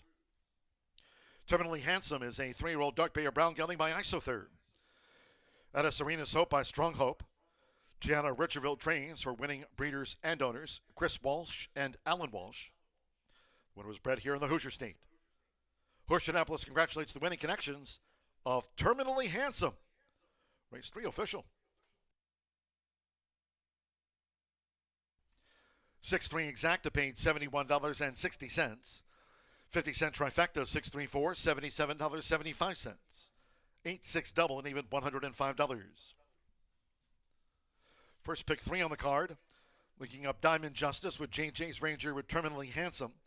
3-8-6 50-cent pick 3 paid $192.60. Forever Greedy 4th, the 10-cent superfecta of 6-3-4-2 paid $26 and change. Favorite 4th, all 6 ran 144.40.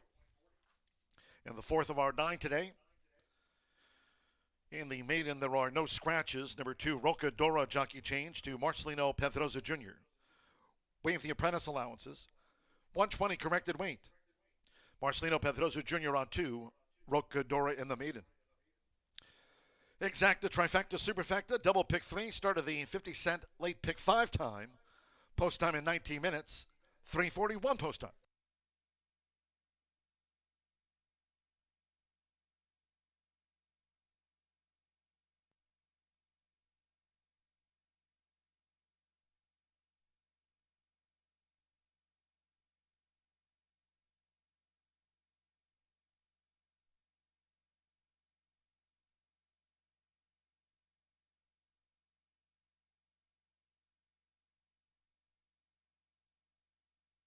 They're in the gate. Then roll. Forever Greedy, break sharp. Rock City Kid showing speed, instinctually toward the inside, taken back in settles. Captain's Best is up with these leaders as they make their way into the first turn. Keg and Eternally Handsome trails. It's Rock City Kid. With Rodney Prescott, Rock City Kid to the early lead with 7 furlongs to run. Captain's Best and toward the inside. Forever Greeny is running in third as they go to the back of the track. Keg is next in fourth. Instinctually and farther back to Terminally Handsome. It's Rock City Kid. Covers a quarter in 24.70 seconds. Rock City Kid nicely to the back. It's Rock City Kid who leads here by 2.5. Captain's Best continues to follow. Hannah Leahy and Forever Greeny is saving ground in third. Then it's a break of 2. Eternally Handsome coming up out deep on the track with Keg now running second to last and instinctually trails. They're near the half-mile pole. Rock City Kid, Captain's Best, Forever Greedy, Eternally Handsome, Keg, and instinctually remains last. The half-mile for the front runner. Rock City Kid clocked an easy 49.14. They enter the far turn. Rock City Kid to 3 furlongs from home. Mitchell Merrill and Captain's Best continues to pursue as they round the far turn. Toward the inside is Forever Greedy. Terminally Handsome now gearing up for Fernando de la Cruz. Terminally Handsome with a bid, and Keg is right there in the green cap.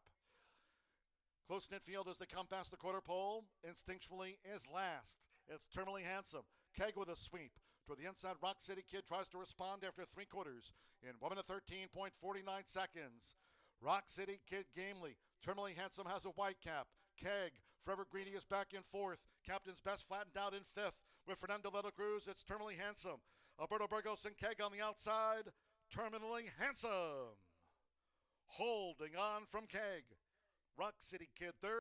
They're in the gate.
Saratoga starts this week, and they're known as the graveyard of favorites, but so far today is the exact opposite of yesterday. We started off with a little bit of chalk yesterday. Today, favorites not only not winning races, they're having a difficult time hitting the board. In fact, only one of them has run third through 3 races. We do kick off the late flyer 5 now, 11.99% takeout, but just taking a minute to look at our first 3 races, that 50-cent early pick 3 returns $192. If you're still alive in the early pick 5 or even that early pick 4, certainly wish you the best of luck. We haven't had a favorite come home to score.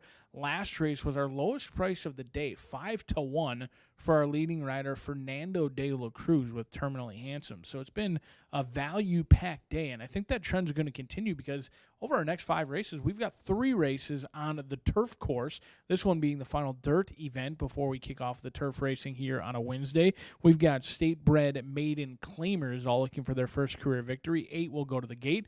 No scratches, no changes. This race does kick off that late fire 5 in here, and I think it's a challenging race, one that the confidence factor is very low. You've got some of the lowest level claimers that we offer here at Horseshoe Indianapolis, all looking to do something that they've never done in their career, and I've got the 4 on top. Currently taking some action right now at 3-1. It's Gimmel for Shim Racing.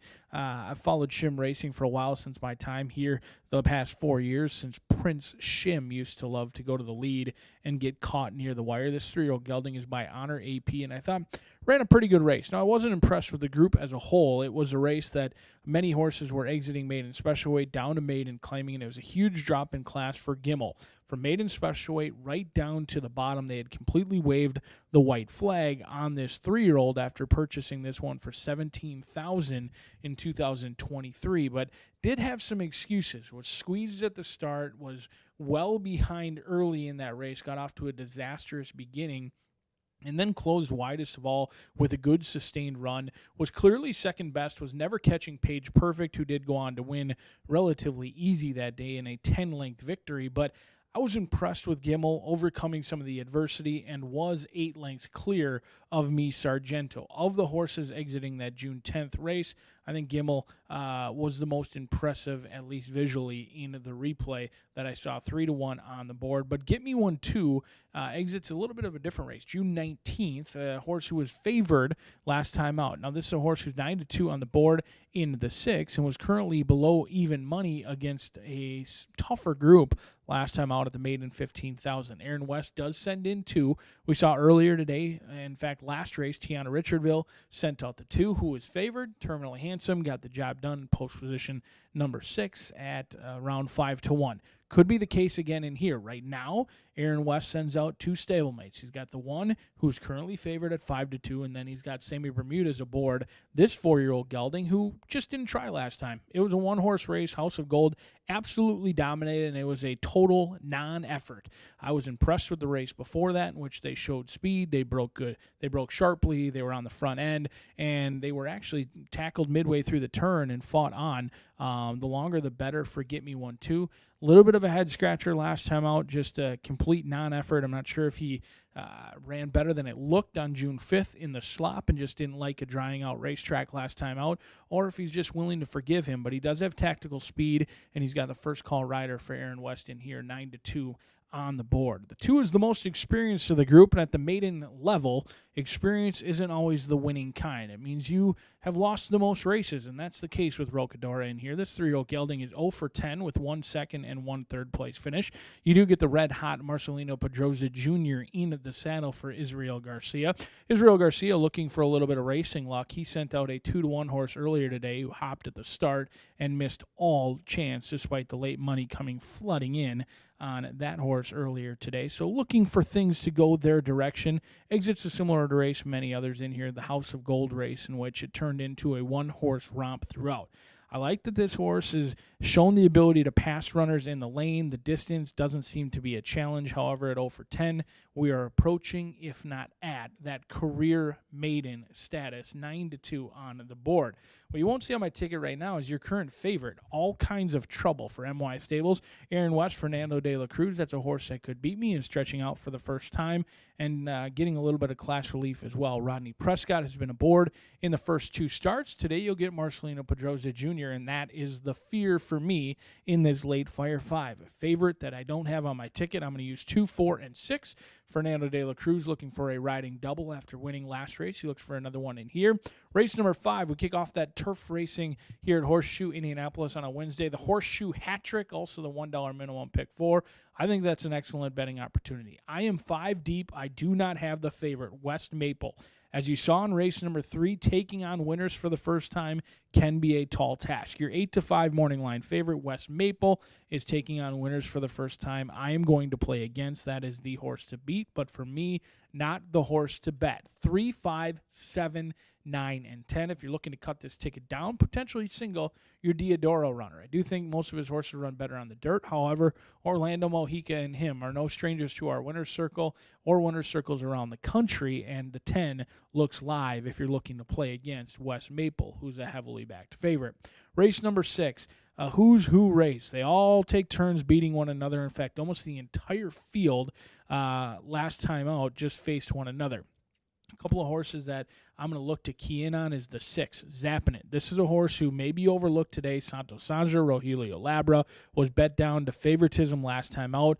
Sat in a good trip, just didn't show much punch. I expect better today. And then Mickey O'Prado, 15-1 morning line, a 3-time winner in 2024, is the fresh face to that group, a horse you may overlook in there.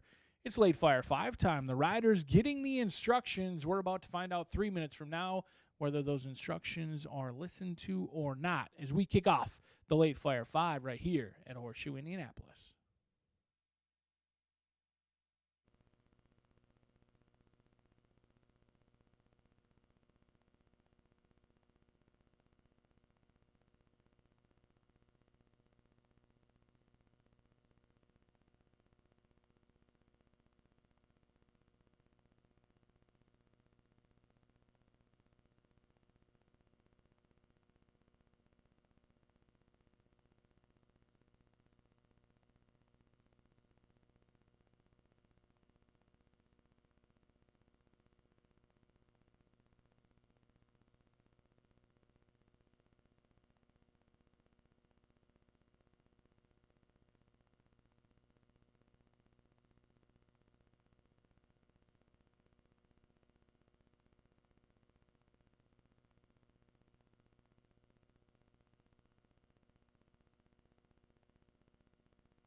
The horses coming onto the track now for the 4th race.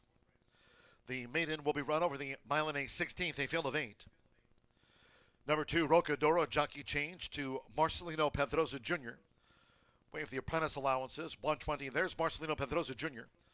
To Rocadora, corrected weight, 120. Exacta, trifecta, superfecta, double pick 3, started the 50-cent, late pick 5.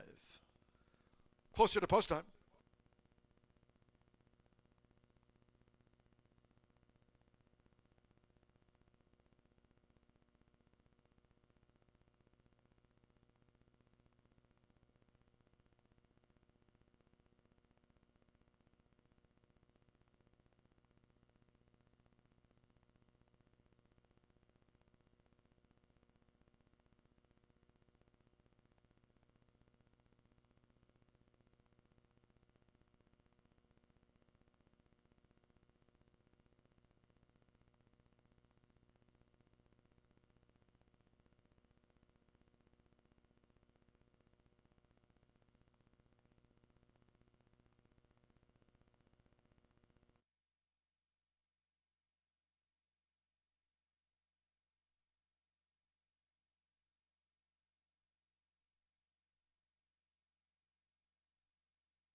We're now less than 1 minute away from post time for the maiden. Starts the 50-cent late pick 5. Less than 1 minute.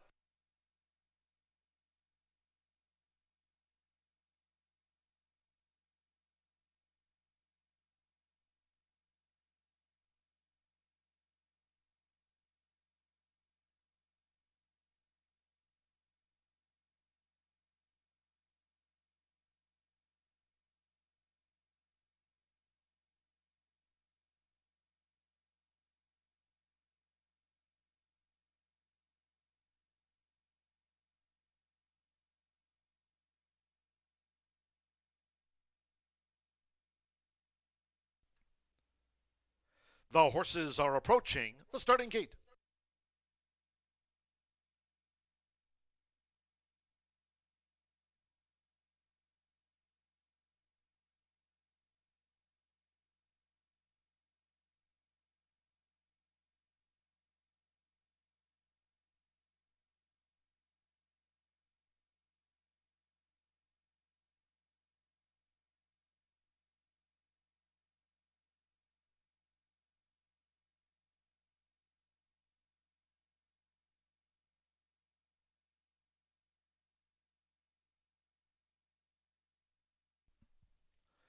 The horses have reached the starting gate.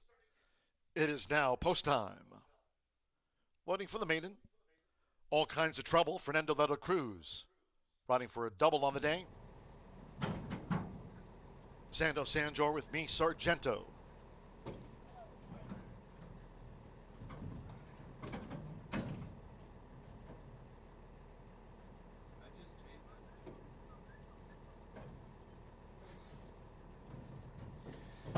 Ten times started, Me Sargento has joined All Kinds of Trouble. Marcelino Pedrosa Jr. with Rocadora. Sammy Bermudez, Gabby 1-2. Luis Contreras, Hyperion Bridge coming up. Jose Gutierrez. TD Memories loads at 27-1 odds.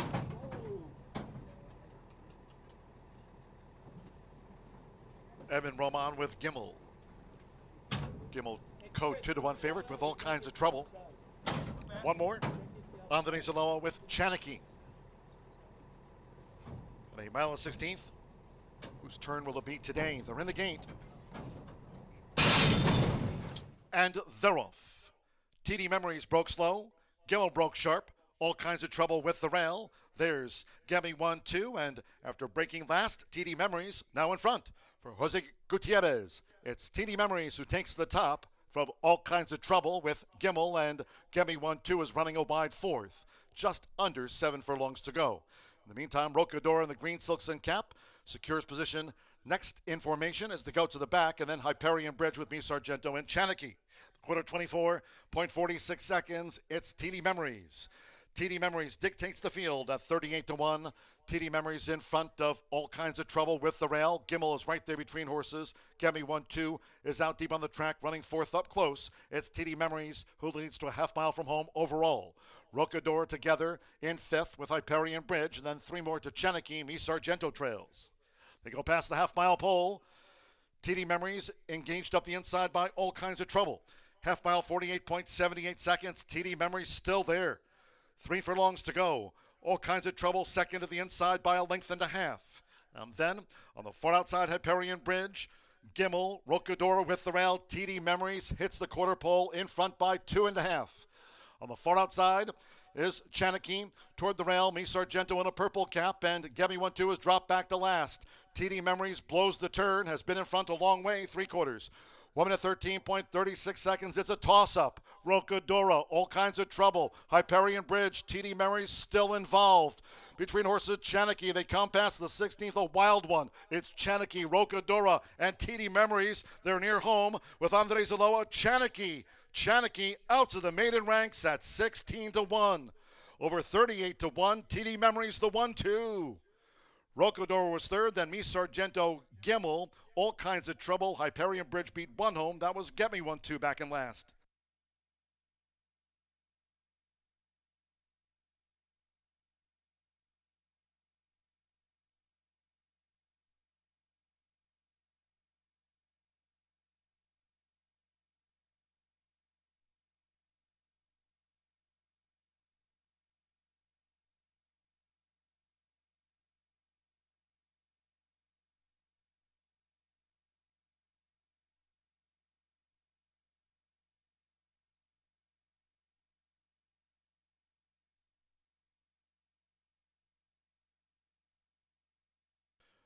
146.92 after the maiden.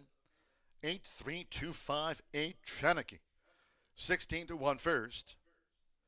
38-1 3 TD Memories was the runner-up. 2 Rocadora. 4-1 third, and 5 Mi Sargento at 12-1 fourth. Gibble 2-1 favorite unplaced. 8-3-2-5 Andres Aloa. For Miguel Silva. Silva Racing. Janeke's off the mark in his 8th start.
Returning to the Murphy Trailer Sales Winner's Circle, and race 4 is official.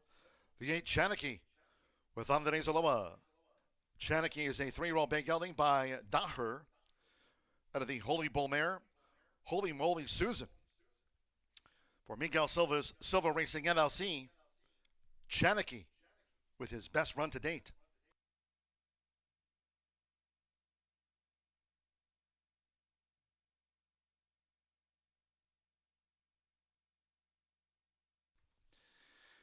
$8-3 Exacta paid $1,243.80.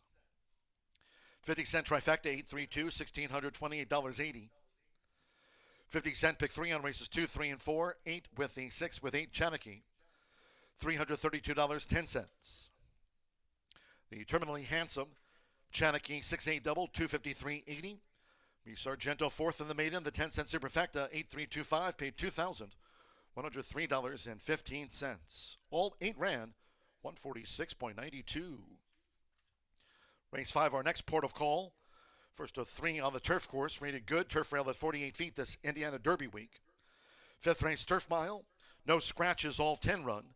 4 Trip Charge. A jockey change to Joel Albornoz. Weight's okay there. Joel Albornoz on the 4 Trip Charge. Exacta, trifecta, superfecta. Double pick 3. Start of the $1 late pick 4 presented by Itoba. 4:12 post time.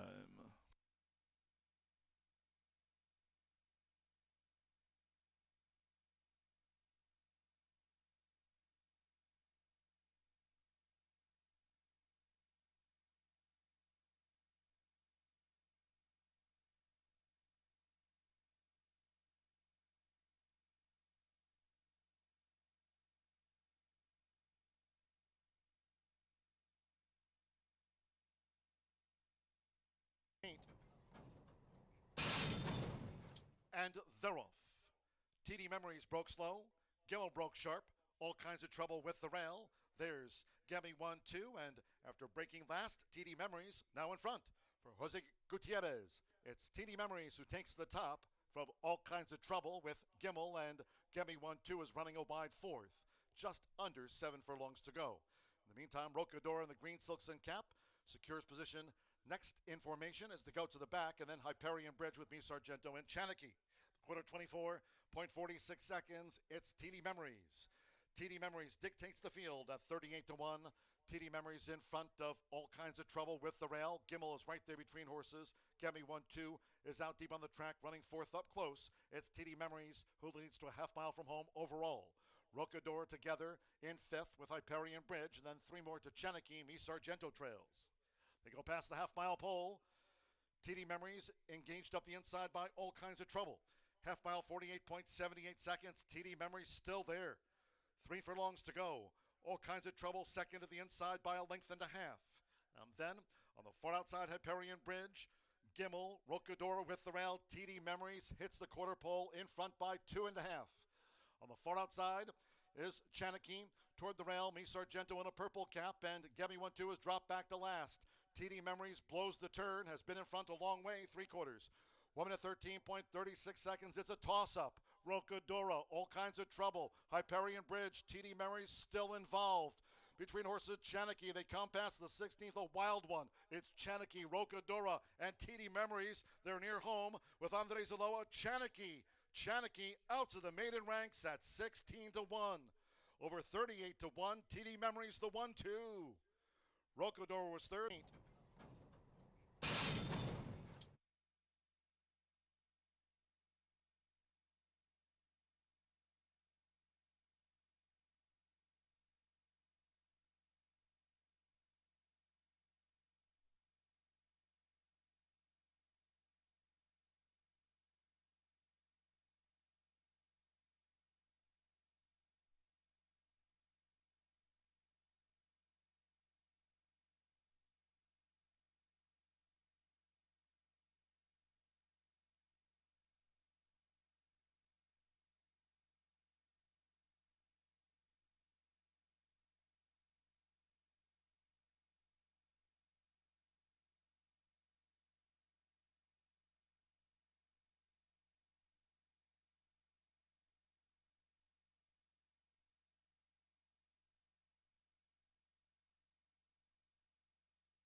11 minutes to race 5 here at Horseshoe Indianapolis.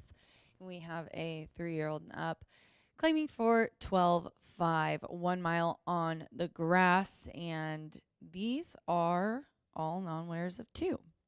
The 10 right now is the favorite at 9-5, but I'm going to go just to the inside of the 10 to Signature Day.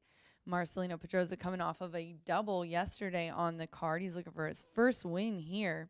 Tony Granite's on the turf. It's just something I always look at. If he's got a shot with a horse and a horse looks good, he's on the grass, definitely make note of it. So today I went ahead and decided to throw this one on top. If you look, both of the races that were sprinting on dirt were wins out of 6, those couple of wins. But he's did route on turf once before at a mile, and that was on the debut. Now you can give the debut to him, to her, because doing something for the first time is always tough for horses. So came back the second time though, sprinting on dirt and won. So I think now that this one has broke the maiden one with winners, Tony's probably thinking, let's get back to my original plan of what I thought, because after that hasn't really done much. So I like that we're switching it up back to something that she hasn't done in a while, but she was okay at, given the fact that it was her debut.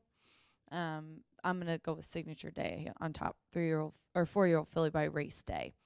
Then I'll go to the 2, Baytown Storm. Oh yeah, and the 9, they're adding blinkers too. I forgot to tell you that. I just looked up my notes. I forgot. He put blinkers on her too, so I like that. Let's go to the number 2 here, Baytown Storm, right now on the tote board at 10-1. McKenna Anderson comes in to ride. Love McKenna. And this one is trained by Paul McEntee, a 3-year-old filly by Get Stormy. And she was in a maiden claiming for 15 last time and finally put it all together. She had been up, down, all around, and just, I don't think really got the trip she wanted. She kind of gets out of the gate, has trouble getting out of the gate. Slow start. She comes out wide. She's drifted a little bit. You kind of got to keep on her. But she has the highest last race speed rating with an 80 of the group. And this is first time with starters. Winners. So I really liked her, but I thought, you know what, I'm just gonna not overthink it and stay with my 9 and then include the 2. But I mean, she looks really calm. She looks good there in her stall. We're gonna walk her around a little bit, she said, so let's see how she moves, but she looks pretty good. First time winners always step up, but I think she's gonna be an interesting one. And then another one, I couldn't help it, the 1 West Maple. Rodney Prescott is aboard for Brian Waltz, who owns and trains this 3-year-old filly. She also has kind of a closing running style. She'll be off the pace, I'm sure. She has drawn really the inside quite a bit. She also, just like the 2, is predominantly raced on Polly, but did recently just win when she finally got onto the turf. So second time on turf, likes the mile, 2 of 3 in the distance and the money, and she just won. So another one, first time with winners. But I like the off the pace running style and the grass routing here in this race. I've got 9-2-1 going to the 5th. This also starts the late Itoba pick 4. I've got a $54 ticket. In this race, I went with my top selections. In the next race, I went with my top selections as well. The next race is a starter optional claiming 12.5. And I went 5-3-8. I've got Tay in there, coming out of a race where she was nosed out by Hadley's Max, and Lucky's Joy was 3rd. The 5, Lucky's Joy just won. Alberto Burgess is looking for her first winner on the card, and then the 8. So the last 3, they're in the same class. They're going to probably be what I call knocking heads going back and forth. In the next leg, which is the 7th, it's a maiden routing. I think this was the race we talked about on FanDuel. I just went with 3 and 8. I think the 8 Tiny Express is a standout here for Shannon and Roddy, but I'm going to go ahead and include the 3 adding blinkers, Hava Defar. And then in the last leg, I went 5, 6, 7. This starter optional claiming for 12,000 is tough. 1 mile on the turf, and I went against the favorite. I went with Hydro Frost, who's The last 3 have been really nice races. 6 Nip and Tuck from Cipriano Contreras, Manny. They just missed by half a length last time. And then the 7 Midnight Channel. Every time the biscuit comes in, Adam Biscuitza, he gets me. And this horse has good connections, good breeding, obviously. English Channel, Bernadette Dam. He's older. Calumet Farm, Vanberg owns and trains. So that's my ticket for the Itoba Pick 4. But in this race, I'm going with the 9 on top. Good luck.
The horses called post right now for the 5th race. The Fillies Mares Turf Mile. A field of 10, no scratches. For Trip Charge, a jockey change to Joel Albornoz. Riding for Trip Charge. Exacta Trifecta Superfecta. Double pick 3. Start of the $1 late pick 4 presented by Itoba. Start here the $1 Horseshoe Hat Trick All Turf pick 3. Course good, rail at 48 feet if you're wagering on the All Turf pick 3. Starts here in 2 minutes time.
We're less than 1 minute away from post time for the Phillies Mares Turf Mile. Starts the late pick 4, presented by Itoba, the $1 Horseshoe Hat Trick All Turf Pick 3. Nearing post time.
The horses are approaching the starting gate.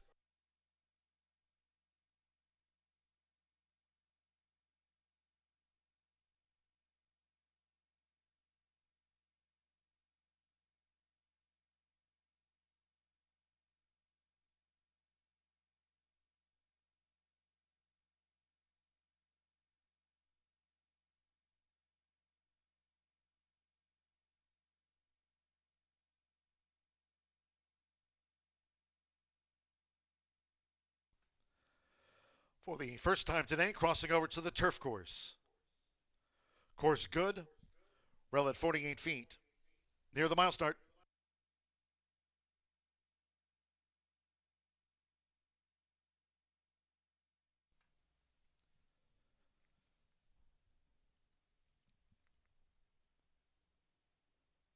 The horses have reached the starting gate. It is now post time. They're going in. Rodney Prescott with West Maple.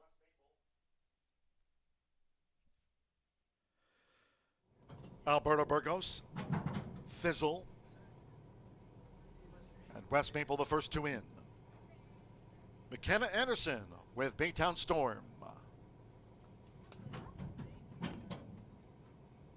Sammy Ramirez, here's Ray Lynn, making her 5-year-old seasonal bow over the mile. Mitch Morrow with Altira. Hannah Leahy, Sweet Daydream, drew 8. Ray Lynn's in, Sweet Daydream. Joel Albornoz with Trip Charge.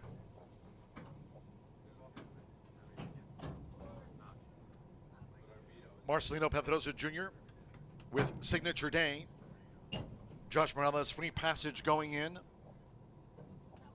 Free Passage. One more.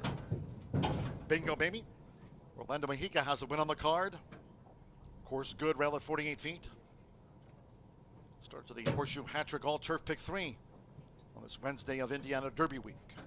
Here comes the 5th. All in. They're off. Free Passage bobbled a bit, but is going out toward the lead nonetheless. Thizzle showing speed. Ray Lynn is also well up, and here's Sweet Daydream, who joins these leaders as they make their way toward the first turn with Alberto Burgos. Thizzle just leads Sweet Daydream, who's keen for Hannah Leahy, and these two lead them out to the stretch. Free Passage is running in third with 6 furlongs to run, and it's Ray Lynn in fourth. Nearest the inside is West Maple, who's saving ground there for Rodney Prescott with the rail at 48 feet, and they're followed by Bingo Baby, Altira, Signature Day, and the Maroon Cap. We trail back then to Trip Charge and Baytown Storm. 22.13 lead seconds. Sweet Daydream. Sweet Daydream, a solo act. Sweet Daydream has come clear by 5 for the run past the half-mile pole from Thizzle, who follows. Free Passage is vying for third. West Maple in the black cap. Ray Lynn is next in 5th.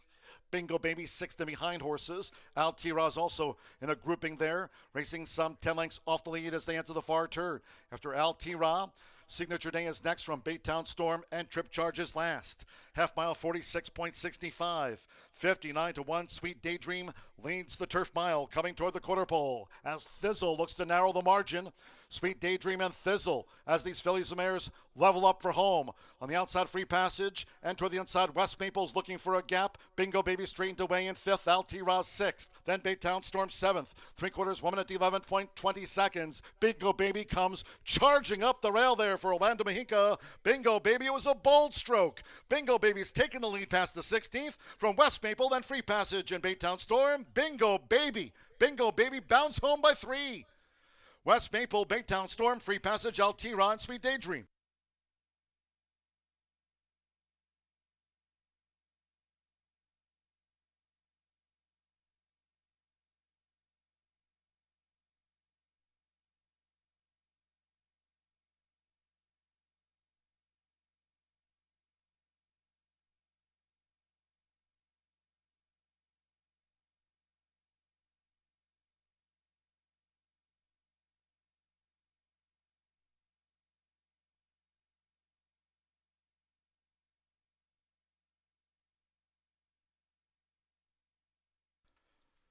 $135.50 after the Distaff Turf Mile.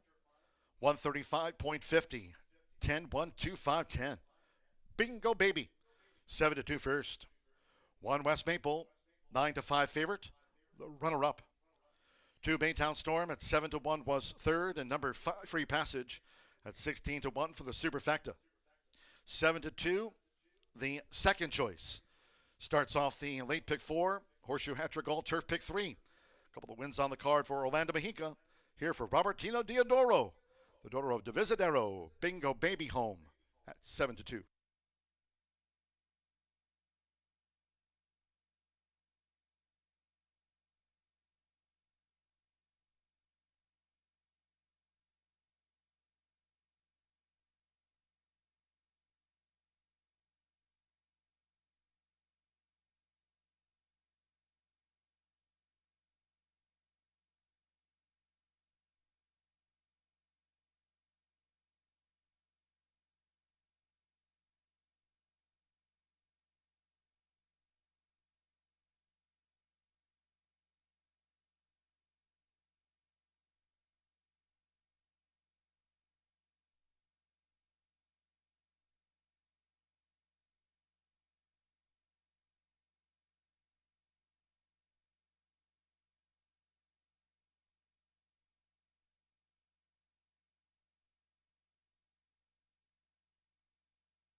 Race 5 official.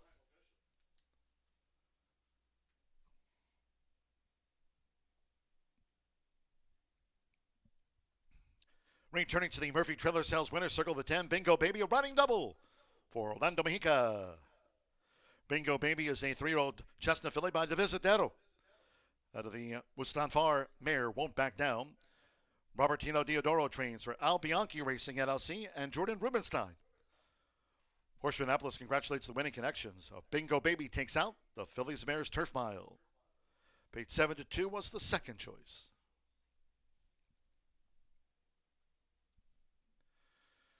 The $1 early pick 4 pays $5,849.60.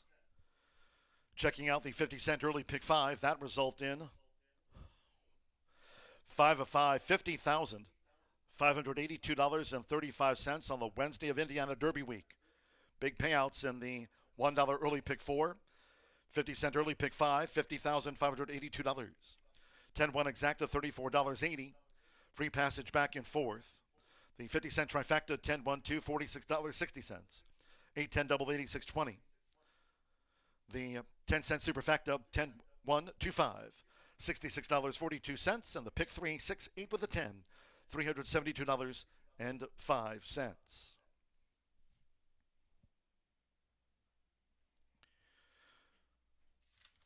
And the Phillies Mares Turf Mile, the favorite, second. All 10 ran, 135.50. 20 minutes away or just under from the sixth race sprint. And the starter sprint, scratch for Doros Wish. For Doros Wish has been scratched. 7 taillights, the jockey Marcelino Pedrosa Jr. Corrected weight 122. Marcelino Pedrosa Jr. on 7 taillights. Exacta, trifecta, superfecta, 10-cent grand high 5 pentafecta wagering featured on the starter sprint. Double pick 3. Post time will be 4:43.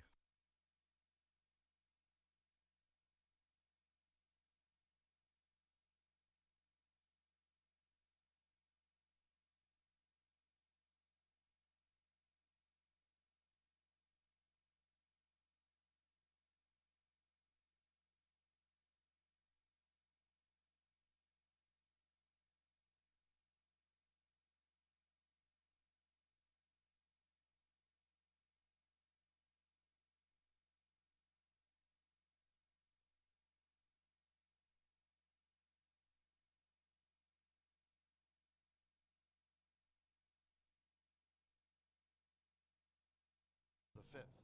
All in. They're off. Free Passage bobbled a bit, but is going out toward the lead nonetheless. Thizzle showing speed. Ray Lynn is also well up, and here's Sweet Daydream, who joins these leaders as they make their way toward the first turn with Alberto Burgos. Thizzle just leads Sweet Daydream, who's keen for Hannah Leahy, and these two lead them out to the stretch. Free Passage is running in third with 6 furlongs to run, and it's Ray Lynn in fourth. Nearest the inside is West Maple, who's saving ground there for Rodney Prescott with the rail at 48 feet, and they're followed by Bingo Baby, Al T. Ross, Signature Day in the maroon cap. We trail back then to Trip Charge and Baytown Storm. 22.13 lead seconds. Sweet Daydream.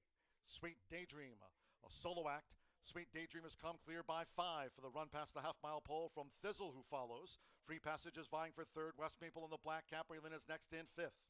Bingo Baby 6th and behind horses. Al T-Roz also in a grouping there, racing some 10 lengths off the lead as they enter the far turn.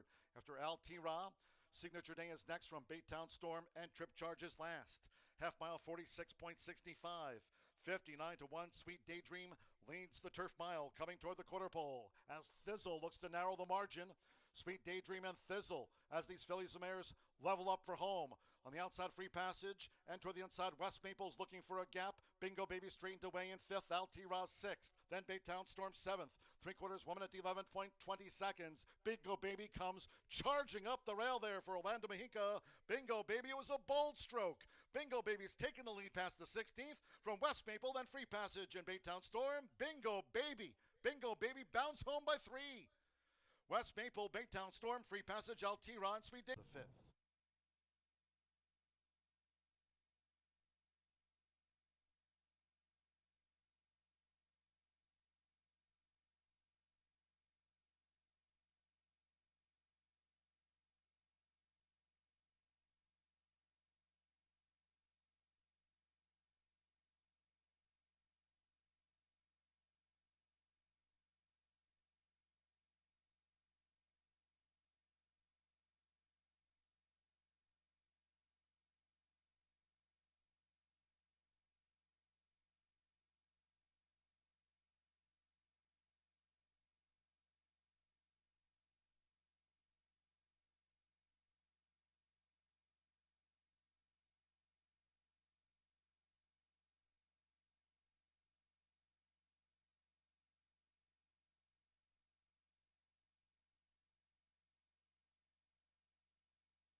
11 minutes to the sixth race here at Horseshoe Indianapolis. We do have a scratch in here in this starter optional claiming for 12.56 furlongs. Dioro's Wish, the 4 is out. And Marcelino's on tail lights in this race. I'm having a bad day. I'm not going to lie to you guys. So take what I say here with a grain of salt. The 5, Lucky's Joyce, who I have on top. My top 3 are the horses that have just been what I like to call knocking heads, going back and forth. They were in the same race, in the same last couple of races. Hadley's Max Tay and then Lucky's Joy. Has early running style, kind of should be up there, which I think will help, sprinting on the dirt. This one was third last time versus similar off a win where he was claimed for 5. Now is with John Heron, who also owns this one, this 5-year-old gelding. And he really tries hard. It kind of bounces, depends on where he is. This is, I think, where his sweet spot. He was in a little bit tougher, but he does run 15 to this kind of level really well. So you can see Shane's getting him tucked up there. With Heron's, I think that's his assistant. But Alberto also hot. Out of the last 15 racing days, 7 first or second place finishes. Then I'm going to go to the 3, Tay. I always pick Tay because it's my best friend's name of 30 years. So it's one of those ones that you always feel like when it runs, you got to kind of mix it in there for the sentimental purposes. But Manny is aboard for Scott Mullins. I was looking at Manny's percentages. He's got a 20% win clip, 48% in the money. I know he's always does really well. Amazing guy, really nice jockey, knows what he's doing. This one was nosed out with Manny up last time. Caught the slot before in that condition claimer with Lucky's Joy, but didn't get claimed and didn't like the slot. We got a good track last time at 5.5. We're going 6 today. 2 of his 3 wins have been at 6 furlongs. So I think that's key. Had a really nice speed rating last time of 78. He's got that early speed.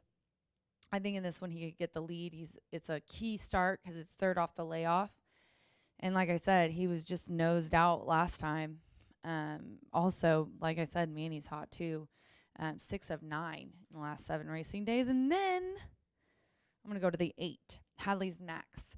Ramos is looking for a double after winning the opener. He has an Indiana Derby mount as well. Very exciting. He's riding here for Klopp, our top connections, and exiting a very similar race at 5.5, the same one as my other 3. He was the winner in that one. Before that was in an allowance routing on the slop. Hated it. But then, when you go back to the claiming for 5 or these starters, he runs pretty well. He was only a few lengths off the lead opening day and still got 5th. He's always really close to the bettor's favorite in those races. And today, though, the 5 is getting it at 3-5. Lucky's Joy. That's my top pick. 5-3-8 for me here in the 6th race for 7 minutes to post. Good luck.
Paddock judge Brandy Bell with the call for riders up.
The horses called post right now for the 6th race. This starter sprint over the 6 furlongs, a field of 7. Number 4, Dodo's Wish, has been scratched. The 4 is a non-runner, Dodo's Wish. 7, Tail Lights, a jockey change to Marcelino Pedroza Jr. Waive the apprentice allowances, 122 corrected weight. Marcelino Pedroza Jr. rides 7. Tail Lights is a 3-time winner. Exacta, Trifecta, Superfecta, 10-cent Pentafecta. Double pick 3.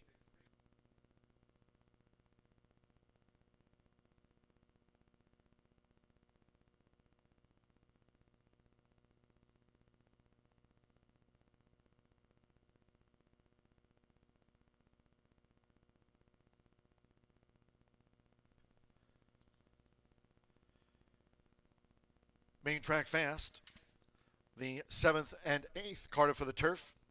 And note the turf course now has been upgraded to firm from good. Turf rail position this Indiana Derby week at 48 feet. Fast and firm.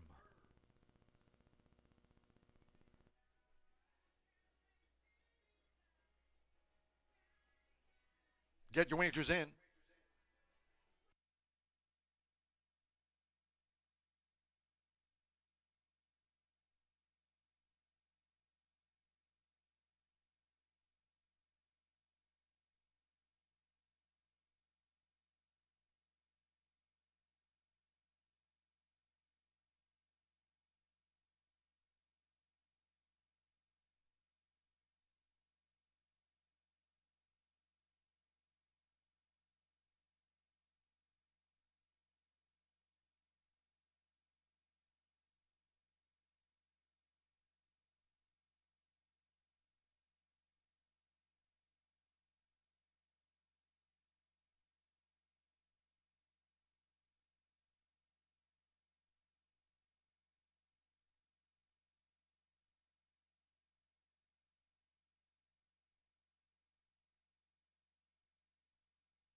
We're less than 1 minute away from post time for the starter sprint.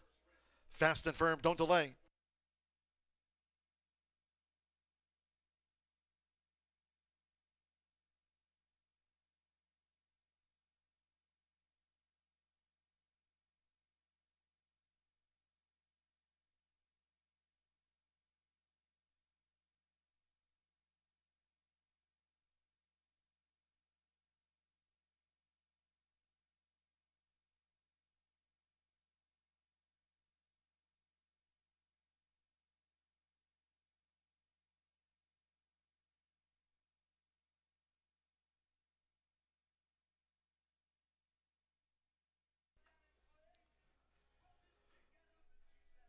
The horses are approaching the starting gate.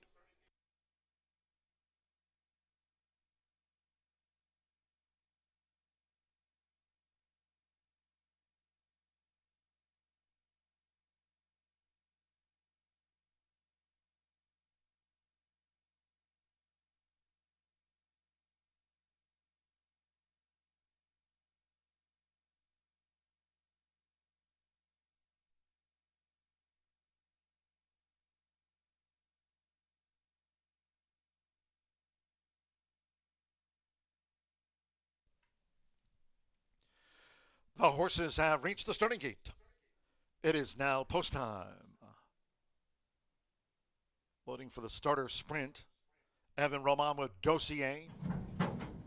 Alberto Burgos and Lucky's Joy has joined Dossier.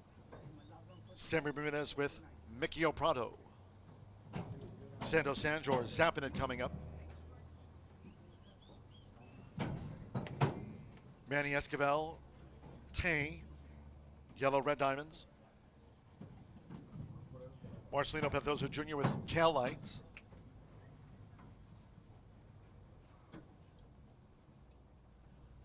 Hadley's Max, 3-2 favorite. Over the 6 furlongs going in. Joe Ramos won the opening sprint. All in line. They're off. Zapping it broke sharp.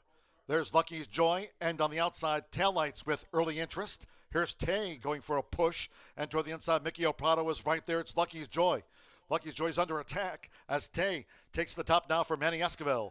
Tay to the lead. Lucky's Joy in the green cap and zapping it, also whipping up the pace. These three pass the half-mile pole with Taillights getting position. Off the battle running in fourth. First run of 2025 for Mickey O'Prado. Hadley's Max is wide and Dossier trails. They round the far turn. The quarter battle through. 22.24 seconds. Lucky's Joy. With Alberto Burgos, Lucky's Joy leads, 3/4 length to zapping it to his right there with the leader coming toward the quarter pole. Taillights third on the move. Tay showed speed but has dropped back. Hadley's Max fifth on the front outside. Mickey O'Prado getting reminders and Dossier yet to pick up from out of last. Into the stretch. Half mile 45.04 seconds. Lucky's Joy in front. Lucky's Joy leads. Zapping it on the outside. Taillights in the blue blinkers. And toward the rail is Hadley's Max who continues to charge hard. Past the 16th. It's Taillights. It's zapping it. It's Hadley's Max up the rail. Taillights and Hadley's Max with Marcelino Pedrosa Jr. Taillights. Taillights gets the result from Hadley's Max zapping it. Lucky's Joy finished fourth.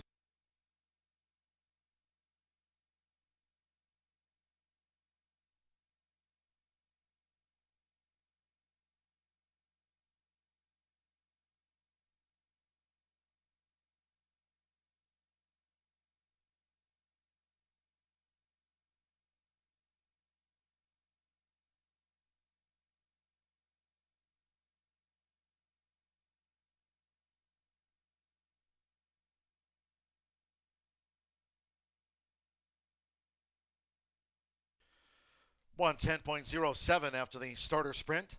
110.0778. 651 runs fifth, 7. Taillights 11-1 home in front. 8 Hadley's Max at 2-1 was second. Number 6 zapping it at 2-1 third. 5 Lucky's Joy 9-5 favorite fourth. 1 Dossier 47-1 past those tired rivals. 110.07 Taillights. Marcelino Pedrosa Jr. Here for Clamaco, Galindo Torres, Taillights at 11-1 odds.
The sixth race official.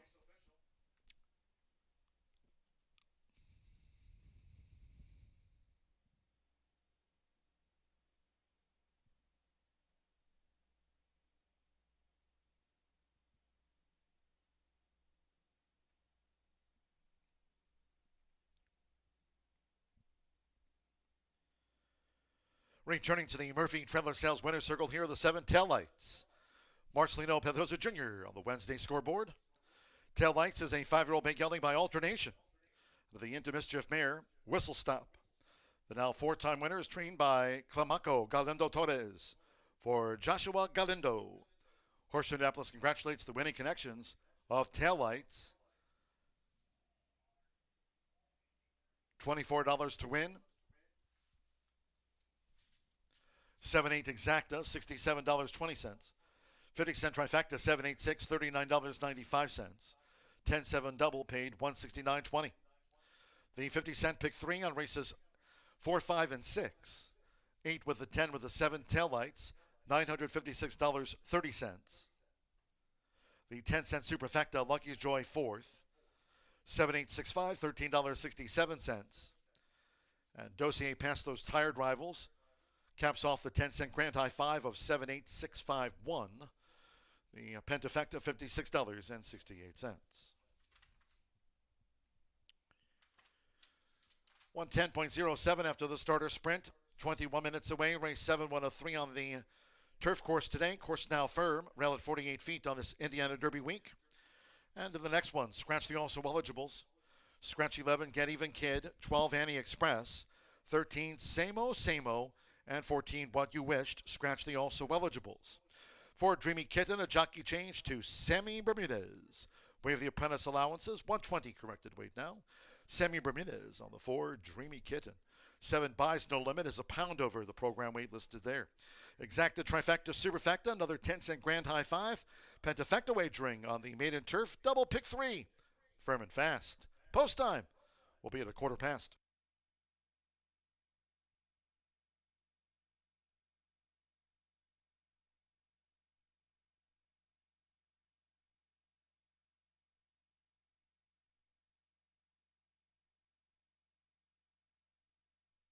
All in line. They're off.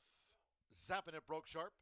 There's Lucky's Joy, and on the outside, taillights with early interest. Here's Tay going for a push, and toward the inside, Mickey O'Prado is right there. It's Lucky's Joy. Lucky's Joy's under attack as Tay takes the top now for Manny Esquivel. Tay to the lead, Lucky's Joy in the green cap, and Zapping It also whipping up the pace. These 3 pass the half-mile pole, with taillights getting position, off the battle running in 4th. First run of 2025 for Mickey O'Prado. Hadley's back says wide, and Dossier trails. They round the far turn, the quarter battle through. 22.24 seconds. Lucky's Joy. With Alberto Burgos, Lucky's Joy leads. 3/4 length to Zapping It, who's right there with the leader coming toward the quarter pole. Taillights third on the move. Tay showed speed but has dropped back. Hadley's back's 5th on the front outside. Mickey O'Prado getting reminders, and Dossier yet to pick up from out of last. Into the stretch, half mile, 45.04 seconds. Lucky's Joy in front. Lucky's Joy leads. Zapping It on the outside, taillights in the blue blinkers. And toward the rail is Hadley's back, who continues to charge hard. Past the 16th, it's taillights. It's Zapping It. It's Hadley's back's up the rail. Taillights and Hadley's backs with Marcelino Pedrosa Jr. Your taillights. Taillights gets the result from Hadley's back. Zapping It. Lucky's Joy. All in.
Brian, your son Nick helpfully told me that a big truz is actually the nickname of Lamar Jackson, which will make him very popular here in Louisville. Yes, yep. So you cross-entered him in the Indiana Derby and the Iowa Derby. Has a decision been made, and if not, what factors will go into deciding where you run? Well, I think we'd be opting for the safest, for the easier spot. But you know, the nice thing about Indiana, it's a graded stake and it's worth 300, and it's a lot more. Logistically, it's a lot easier shipped there and back. We do it all the time, so we're very familiar with that. Prairie Meadows is a little bit out of the way, so I think that might be on the back burner a little bit. So right now you're leaning towards Indiana. I hope so, yeah. I've got to put it to the board. Well, tell us about this horse. He won his maiden, and then he ran into a tough allowance race at Keeneland, ran into Patch Adams, ran into him again in the Grade 1 Woody Stevens. Yeah, what? Yeah, no, he's obviously he's a very talented horse, the way he broke his maiden. And, you know, consequently his last two starts after that have both been on off track. So here when we ran him on the Derby Carnival, it was a very sloppy track. And at Saratoga he drew the rail, and again on a rain-affected track. So we're looking forward to you know, giving him a shot on a fast, firm dirt course, and we're looking forward to stretching him out. I mean, he's a justify out of a curling mare, so there's every reason to say he should get 2 turns. And tactically, it might be a little better for him. He mightn't have to hustle as hard early, as opposed to the last 2 races that he come out of, where he's probably on a surface he wasn't very comfortable on, and the Woody Stevens he drew the rail, so it wasn't the best of places in the race. So he's trained really well, and we are quietly excited about giving him a chance around 2 turns. Yeah, he's been running well as it is, but if you say get him on a fast track, get him going 2 turns, you think he could make a big leap forward? Yeah, I do. Just with his pedigree and what he's bred to do, and just that it'll be a totally different pace scenario. He should have time to settle and find his stride, and we'd be confident to think that he'd have plenty of horse to finish. Instant Replay ended up running after all. So they were talking about going to Iowa. He's here. You've got a publisher, second in the Arkansas Derby, America's Most Accomplished Maiden. And of course you have Coal Battle, who's a millionaire, Grade 2 winner. Runs hard every time. A very competitive race, and the 3 horses you just mentioned make it a very competitive race. So but we feel like he's up to it, and he's worth he deserves a chance to find out.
A day of long shots continues here at Horseshoe Indianapolis on a Wednesday. Yet another long shot, 11-1, comes home to score. Certainly spices things up in that late fire 5 or late pick 4. If you're still alive, certainly wish you the best of luck. But it doesn't get any easier, as our final 2 thoroughbred races of the day will be races 7, and 8. Your second and third leg of the Horseshoe hat trick will be back out on that turf course to kick off that late pick 3, your final pick 3 opportunity on a Wednesday before we give way to Martha. She'll take you through a $50,000 stakes race where the quarter horses will take main stage here going 400 yards, but we've got plenty of action coming at you on this turf course. Scratch here also eligible is 11, 12, 13, and 14 out of this event. I'm going to go to the inside runner, and here's COC, 3-year-old filly, making only her second career start today. She's drawn down to the inside, and she's got the shortest way around the racetrack. She really didn't show much on debut. She broke from the inside at the maiden special weight level,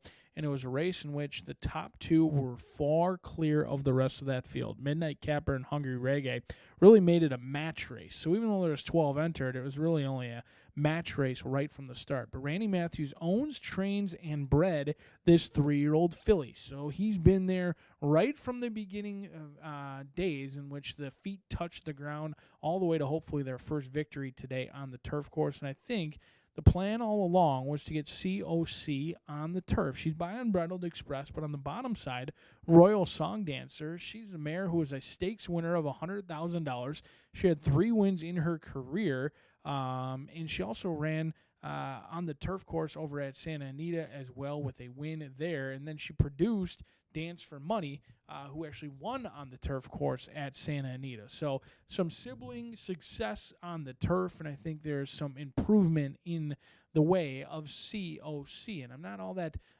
turned off the fact that she really didn't run a step going 5.5 furlongs. If the plan all along was to go 2 turns and get on the turf course, I don't need to really care how poorly that debut went. She got some racing experience, got in behind horses, got in and out of the gate just fine. I think today there's plenty of upside with Joe Ramos and COC, but it should be noted, Joe Ramos vying for our leading rider. He's only got 1 win on the turf course. Very surprising numbers for a man who years past has dominated on the turf. Only 1 win on the turf. I'm hopeful that changes today with COC. But speaking of changing things up, the 3-horse is looking to change things up. This is a horse who has been entered on the turf course the last 2 times. Well, they finally got on the turf course last time out. They're going to make some more equipment changes today. The blinkers are going on. They've always thought this 3-year-old filly by Pass Rush out of Veiled Vow would improve on the turf. They did keep her in 2 sloppy races in which her career debut, she walked out of the starting gate and was climbing early and ran on willingly late. Then she took a ton of action. The bettors piled on to Java Far in the second start on the dirt and really didn't run a step.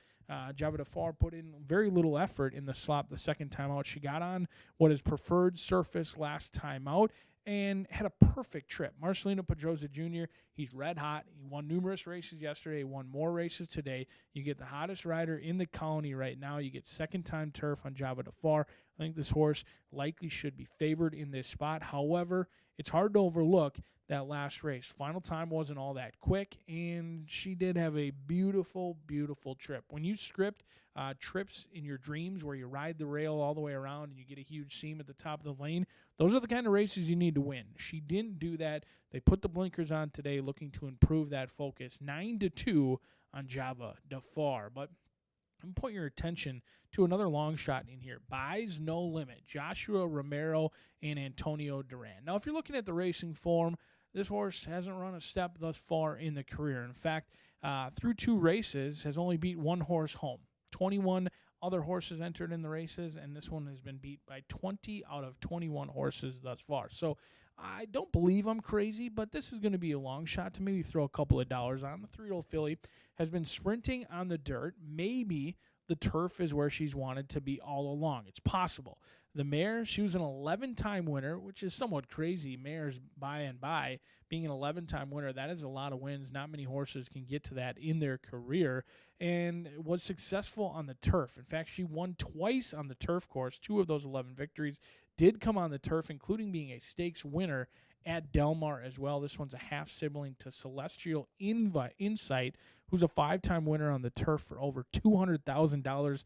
If there's any day, today could be the day for Buys No Limit, because frankly, she can't run any worse than she has on the dirt thus far. I think there's upside in there at 20-1. If you're still alive in the horizontals, certainly wish you the best of luck, but it doesn't get any easier as we're headed to the turf course here at Horseshoe Indianapolis.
The horses call postward now for the 7th race. Made in distaff turf over the mile and a 16th. Again, the course now upgraded from good to firm. Firm turf here, rail at 48 feet this Indiana Derby week. A field of 10. Scratch the also eligibles. 11, Get Even Kid. 12, Annie Express. 13, Samo, and the 14, What You Wished. Scratch the also eligibles. For Dreamy Kitten, the jockey Sammy Bermudez. We have the apprentice allowances. 120 corrected weight there. Sammy Bermudez on 4, Dreamy Kitten. Number 7, Buys No Limit. 1 pound over the program weight. Exacta Trifecta Superfecta, the 10-cent Grand High 5 Pentafecta wagering. Featured here on the maiden distaff turf. Double pick 3. 2 minutes.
Less than 1 minute to post time. Less than 1 minute.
The horses are approaching the starting gate.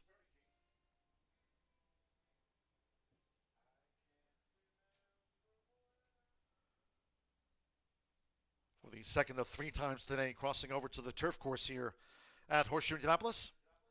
This Wednesday card of Indiana Derby Week, the course has been upgraded from good to firm. Turf rail set at 48 feet. Firm turf and near the gate.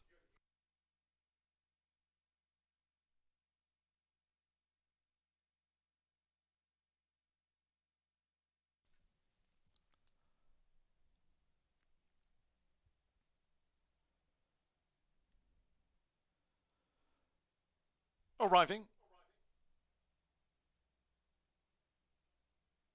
It is now post time. They're going in. Joe Ramos with COC. Tempest Jill coming up. Orlando Mexico with a couple of wins on the card.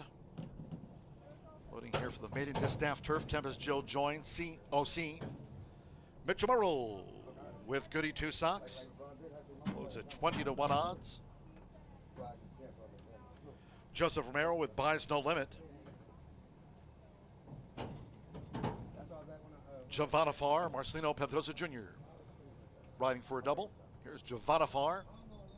Blinker today. Rodney Prescott, Tiny Express. Well, it's a 2-1 favorite on Tiny Express. Semir Bermudez with Dreamy Kitten drew 4.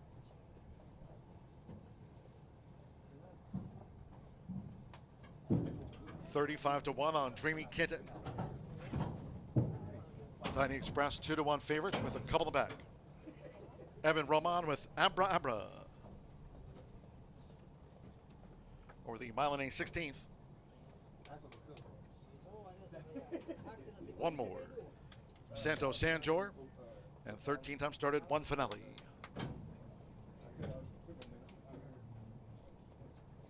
Tiny Express now 8-5 favorite. 1 finale going in.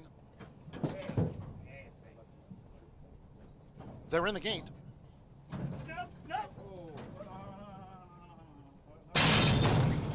And they're off. Abra Abra broke a beat slow, got squeezed back to last. Sharply away, Goody Two Socks with Tempest Jill front rank. Also right there, here's this bid by Tiny Express as they make their way toward the first turn. And first time blinker Javanafar settles. And in front, it's Tiny Express now for Rodney Prescott.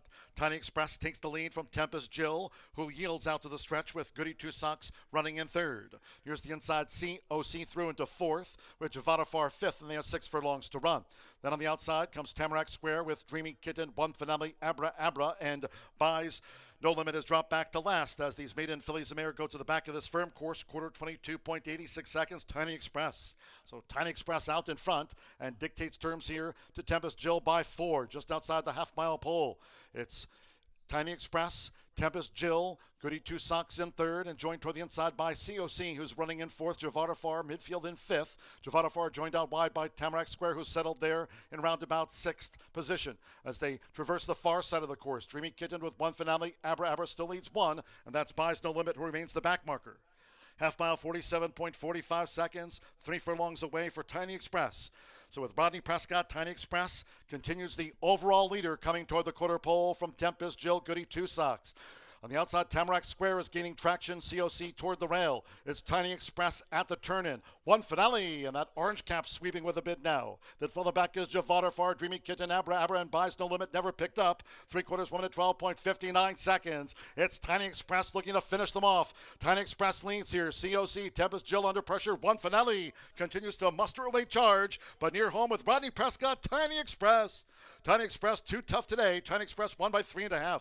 One Finale was second. COC third, then Goody Two Socks on the wire with Tempest Jill, Javanafar, and Tamarack Square was next, well clear from the rest.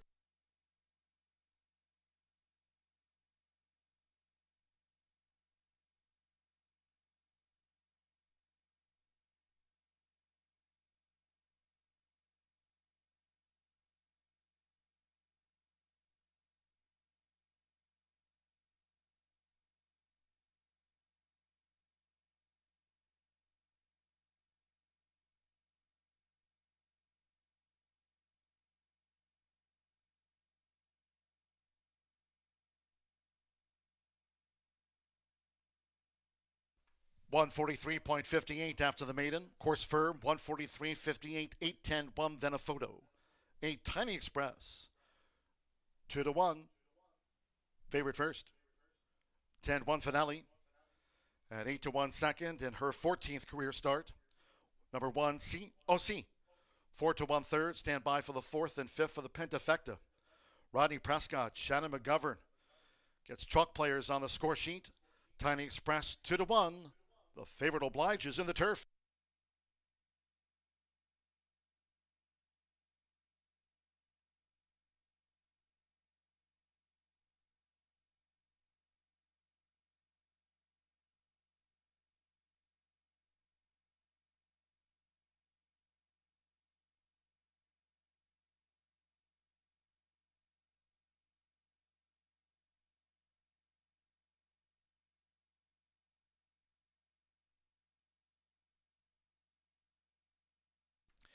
The judges have posted after a photograph. Number 2, Goody Two Socks, 4th in the maiden distaff turf, and 6. Tempest Jill back in 5th for the Pentafecta wager. 8-10, 1-2-6.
The result of the 7th race official.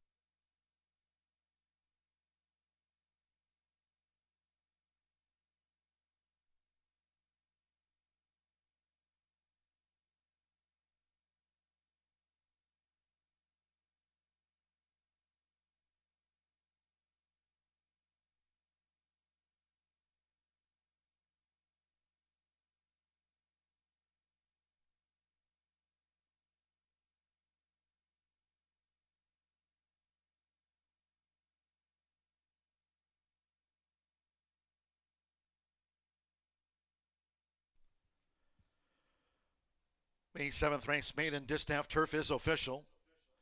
143.58 firm.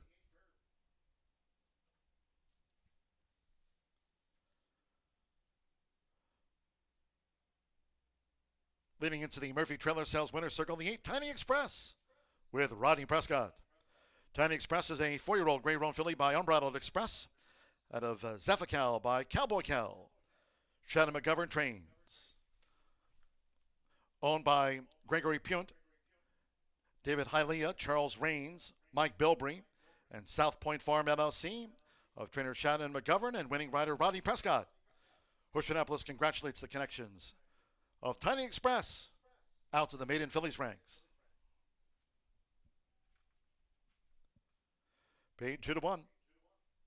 8-10 exacta, $37 even, 50-cent trifecta. 8, 10, and 1, $69 even. 7 and 8 double, $88.40, 10-cent superfecta. 8, 10, 1, 2, $79.87. 50-cent pick 3 on races 5, 6, and 7. $151.60. And with Tempest Jill 5th, the 10-cent pentafecta paid $519.84 for the 10-cent Grand High 5. 20 minutes away, or just under, for the 8th race, starter Turf Mile. From the next one, scratch 4 Jailhouse Justice, the 11 Prince Shim, and the 12 Del Rayo. Scratch the 4, 11, and the number 12. No rider changes, no overweights reported. Number 7 Midnight Channel add to the ownership Patrick Kuda. Thomas L. Van Berg and Patrick Kuda, part of the ownership of record for the 7 Midnight Channel. Starter Turf Mile, exacta trifecta superfecta, 10-cent pentafecta, starts at a late double. Noting the 9th race, closing the card with the Bradford Stakes, the quarter horses over the 400 yards. Fast track here, no win for the Bradford. Scratch 6 sees greatness, scratch the 6. 10 DuPont Beach, the jockey Eduardo Luna Diaz. Eduardo Luna Diaz on 10 DuPont Beach. 5, One Fabulous Miracle is 2 over, closing the card with the Bradford Stakes over the 400 yards for the quarter horse stakes finale. We are firm and fast. Post time for the 8th race, the starter Turf Mile, will be at 5:47. Get your wagers in. Up next, the race replay of the maiden distaff turf. Rodney Prescott, Tiny Express, the first winning favorite of the day. And they're off. Abra broke a beat slow, got squeezed back to last. Sharply away, Goody Two Socks with Tempest Jill front rank. Also right there, here's this bid by Tiny Express as they make their way toward the first turn. And first-time blinker Javanafar settles. And in front, it's Tiny Express now for Rodney Prescott. Tiny Express takes the lead from Tempest Jill, who yields out to the stretch with Goody Two Socks running in third. Here's the inside COC through into fourth with Javanafar fifth, and they have 6 furlongs to run. Then on the outside comes Tamarack Square with Dreamy Kitten, One Finale, Abra, and Buys. No Limit is dropped back to last as these maiden fillies and mare go to the back of this firm course. Quarter 22.86 seconds. Tiny Express. So Tiny Express out in front and dictates terms here to Tempest Jill by 4, just outside the half-mile pole. It's Tiny Express, Tempest Jill, Goody Two Socks in third, and joined toward the inside by COC, who's running in fourth. Javanafar midfield in fifth. Javanafar joined out wide by Tamarack Square, who's settled there in roundabout 6th position. As they traverse the far side of the course, Dreamy Kitten with One Finale. Abra still leads 1, and that's Buys No Limit, who remains the back marker. Half mile, 47.45 seconds, 3 furlongs away for Tiny Express. So with Rodney Prescott, Tiny Express continues the overall leader coming toward the quarter pole from Tempest Jill, Goody Two Socks. On the outside, Tamarack Square is gaining traction. COC toward the rail. It's Tiny Express at the turn-in. One Finale, and that orange cap sweeping with a bid now. That further back is Javanafar, Dreamy Kitten, Abra, and Buys No Limit, never picked up.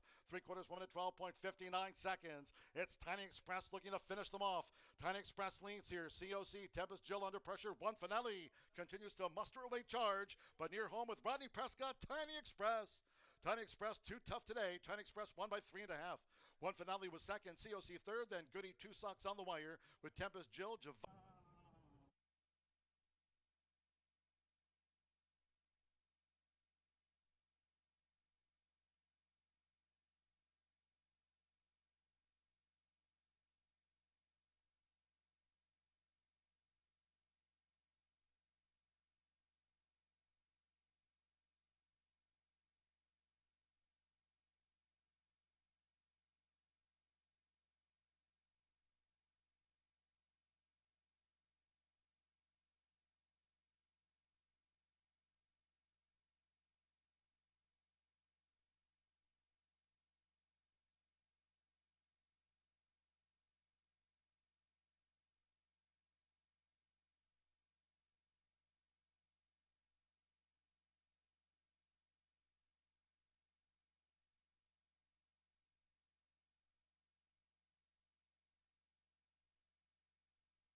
Tiny Dancer runs big today. A great ride by veteran rider Rodney Prescott. Slowed it down, got a 25-second second quarter in there, and it made the difference. Plenty left in the lane to bring home our first favorite of the day, a $6 return. If you've taken a look at those pick fours and pick fives, they're paying very, very generous. In fact, the one horse is paying $12.50 to the pick four for a $1 minimum pick four, and over $8,800 for the 50-cent pick five. Congratulations to you if you're still alive, but certainly, as we've seen today, never able to feel comfortable unless you've got all, because anything can happen out on the racetrack. Will be out on the turf course for the final time on a Wednesday here at Horseshoe Indianapolis. 1 mile going to be the distance. Scratch 4, 11, and 12. I do have the inside runner, Uncle John, on top. Now, this horse is a formidable favorite, but there are some questions that need to be answered in here. Joe Ramos, Mike Maker teaming up in this spot. Ramos still looking for his second win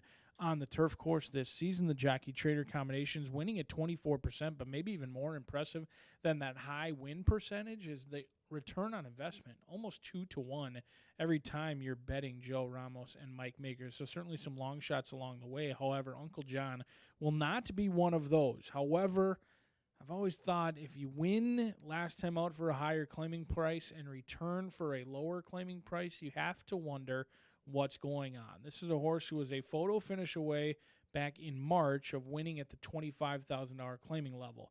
Then last time out, May 16th, won rather easily against tougher competition down in Florida at Gulfstream Park, making every pole a winning one for $17,500. They're proven at the higher claiming ranks. However, they returned today for $12,000. Now, I recognize that the horse is primarily out of conditions after winning 3 races, so the value does go down once you lose conditions, but it does appear that they are just ready to move on from this lightly raced 5-year-old son of Dancing Candy. So on paper, strictly the horse to beat.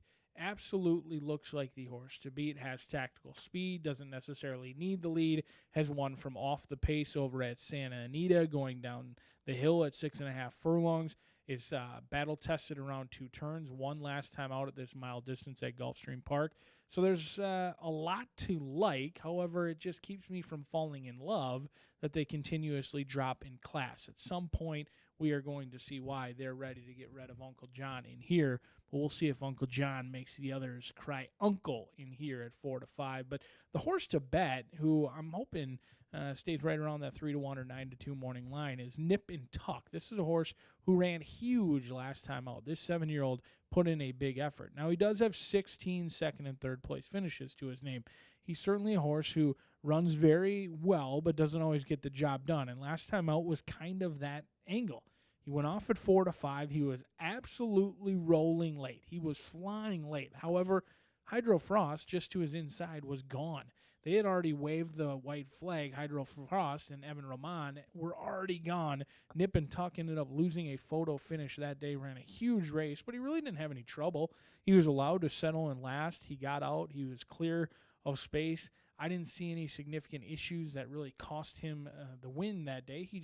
He's a deep closer, and in races with deep closers, you don't get up very often, even though every time it looks like they're absolutely flying, just needed to be more well-timed. That's kind of been his song and dance throughout his career. With 16 second and third place finishes from 47 starts, he's in for $12,000 today, and I think Nip and Tuck maybe the better value in here versus the even money favorite who does have questions. But if you're looking for a real outsider, how about one of our own, River Redemption, a horse for course here at Horseshoe Indianapolis. He may have dropped foal and been bred at Kentucky, but he has certainly made Indiana his home turf. He's got 9 victories. 3 of them have come on our turf course here. So a horse who loves this Horseshoe Indianapolis turf, and Terry Young would love nothing more than this 7-year-old to come home a winner, because not only does he train and condition River Redemption, he also owns. Orlando Mojica gave a horse a beautiful ride for Robertino Diodoro earlier today on our turf course. Broke from post 10, got all the way down to the inside, finished up full of run. That could be the case in here with River Redemption. Again, a horse who's going to come from off the pace, should be finishing with a flurry at 10-1.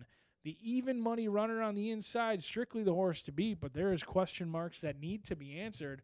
We'll find those answers 4 minutes from now.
Stepping onto the track now for the 8th race. Starter Turf Mile. A field of 9. Scratch 4, Jailhouse Justice. 11, Prince Shim. And 12, Del Rayo. Scratch the 4, 11, and the number 12. 7, Midnight Channel. Add to the ownership, Patrick Kuda. Midnight Channel, the number 7. Ownership correction, Thomas L. Vanberg and Patrick Kuda. Exacta, Trifecta, Superfecta, Pentafecta. Starts at the late double. Again, closing the card today with the Bradford Stakes. Race 9 quarter horse dash over the 400 yards. Fast track, no wind. In the Bradford Stakes, scratch 6 sees greatness. 10 DuPont Beach, Eduardo Luna Diaz. On 10 DuPont Beach. The 6 scratched, and the 5 One Fabulous Miracle plus 2 pounds in the Bradford over the 400 yards. Firm and fast, 2 minutes.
Less than 1 minute to post time.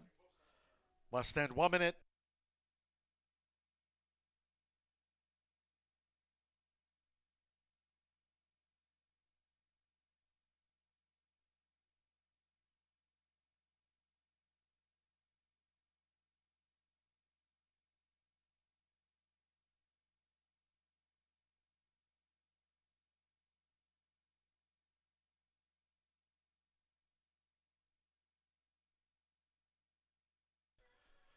The horses are approaching the starting gate.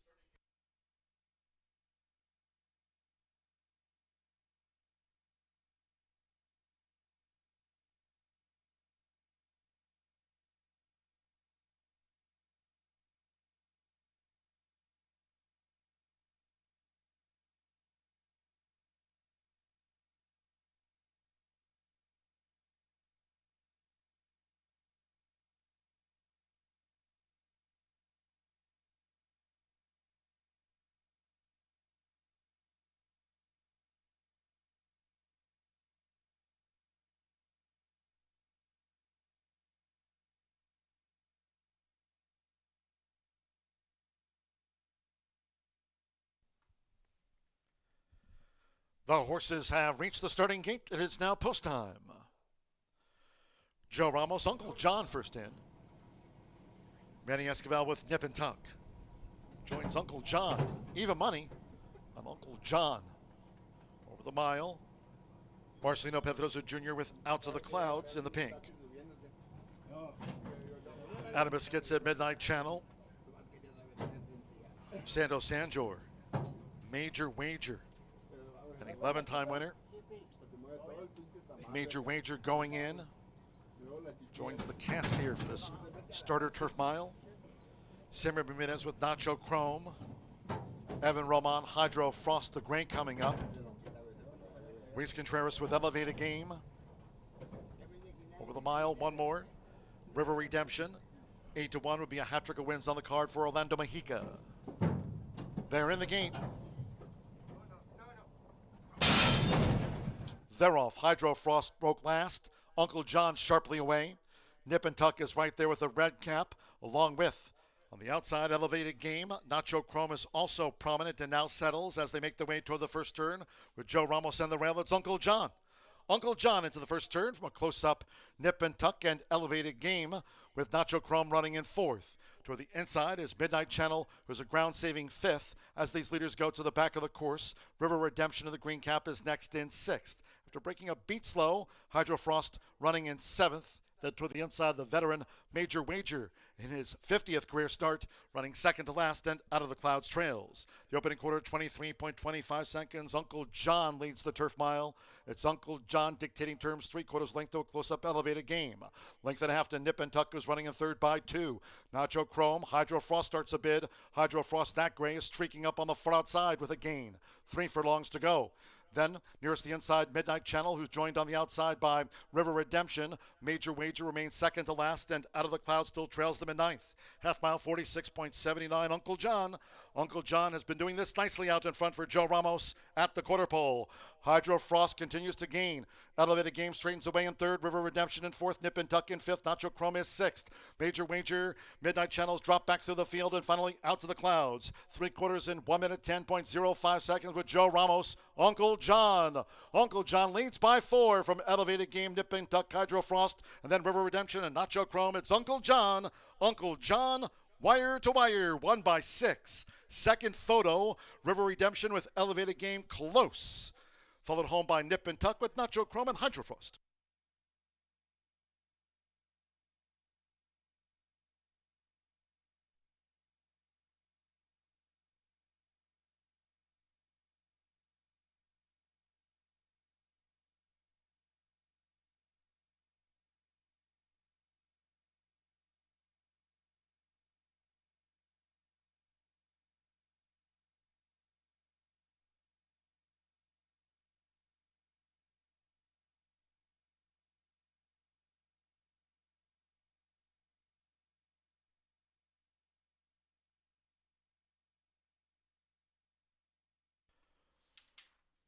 Number 1, Uncle John at 8-5. The co-favorite was first.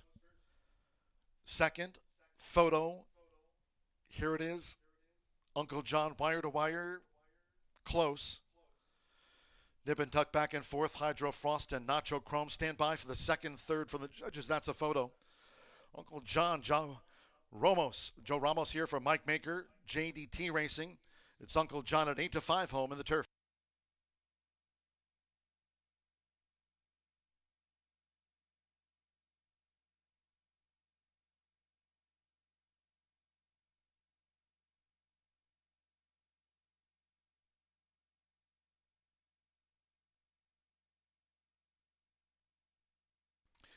The judges have posted after a photograph. Number 10, River Redemption, second. 9, Elevated Game at 14-1, lost place at the finish. 6, Nip and Tuck at 8-5 was fourth, and 5, Hydro Frost, fifth for the Pentafecta. 110, 965, Uncle John at 8-5.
Race 8 official. And the Murphy Trailer Sales winner circled 1, Uncle John, a riding double for Joe Ramos on the card. Uncle John, 5-year-old big gelding by Dancing Candy out of the Kodiak mare. Camino Song, Mike Maker trains for Jim Tilton's JDT Racing LLC. The winner was bred in California by Jim Tilton. Horseshoe Indianapolis congratulates the winning connections of Uncle John making a stop at the shoe.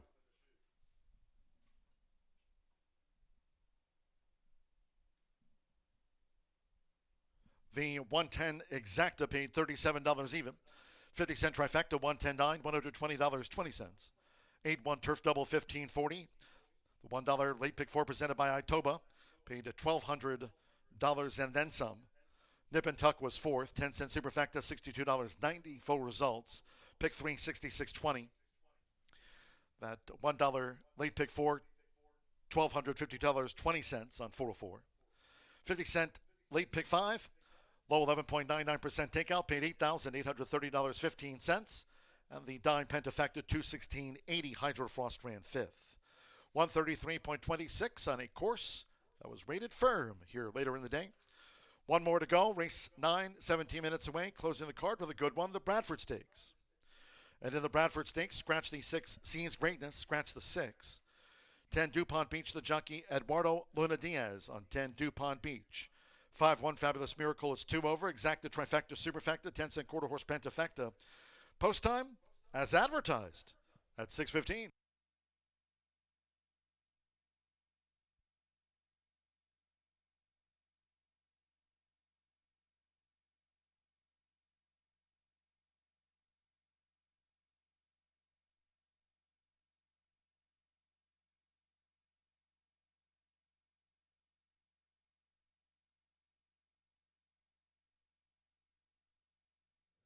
Results are in for today's Racing Rachel's Warriors contest.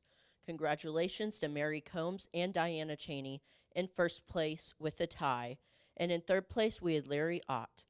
Both Mary and Diana will be advancing into the finals.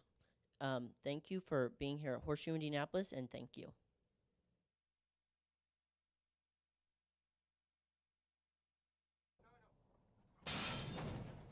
They're off. Hydro Frost broke last. Uncle John sharply away.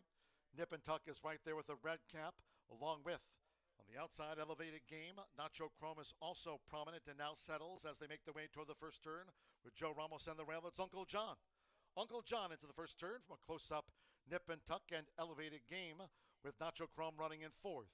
Toward the inside is Midnight Channel, who's a ground-saving fifth as these leaders go to the back of the course. River Redemption of the green cap is next in sixth. After breaking a beat slow, Hydro Frost running in seventh. Then toward the inside, the veteran Major Wager in his 50th career start, running second to last and out of the clouds trails. The opening quarter, 23.25 seconds. Uncle John leads the turf mile. It's Uncle John dictating terms, 3/4 length to a close-up Elevated Game. Length and a half to Nip and Tuck, who's running in third by 2. Nacho Chrome, Hydro Frost starts a bid. Hydro Frost, that gray, is streaking up on the far outside with a gain. 3 furlongs to go. Then, nearest the inside, Midnight Channel, who's joined on the outside by River Redemption. Major Wager remains second to last, and Out of the Clouds still trails them in ninth. Half mile, 46.79. Uncle John. Uncle John has been doing this nicely out in front for Joe Ramos at the quarter pole. Hydro Frost continues to gain. Elevated Game straightens away in third. River Redemption in fourth. Nip and Tuck in fifth. Nacho Chrome is sixth. Major Wager, Midnight Channels drop back through the field and finally out to the clouds. 3/4 in 1 minute, 10.05 seconds with Joe Ramos. Uncle John. Uncle John leads by 4 from Elevated Game, Nip and Tuck, Hydro Frost, and then River Redemption and Nacho Chrome. It's Uncle John. Uncle John, wire to wire, 1 by 6. Second photo, River Redemption with Elevated Game close.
All right, well, we've reached the finale for our Wednesday card at Horseshoe Indianapolis, and boy, do we have a treat in store for you today.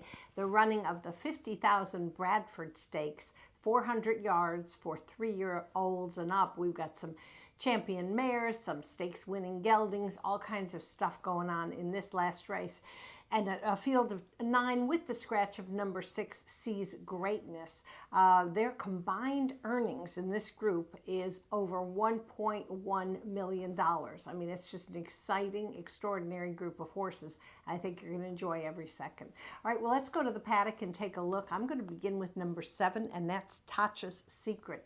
Owner, trainer, breeder Ricardo Martinez has had some really, really good successes with a stud that he stands on his farm, and that's Habit's Secret. And this 5-year-old mare is just up there with the boys. She is an extraordinary talent, always digs in at the last minute. You can never count her out. I mean, her record, she's earned $342,664 since she began her she made her debut in a trial for the Gordon Mobley Futurity back in 2022, and every year she's become a stakes winner. Now she exits a 3rd place finish. She lost to her stablemate, the very talented Not Your Secret. That was on May 31st in the Born Runner Classic. She was coming off a layoff, but he's not in it today, and I think she's got the edge, even though it's a very talented group of horses that she will be competing against. Fernando Morin knows her well. Let's watch her fly.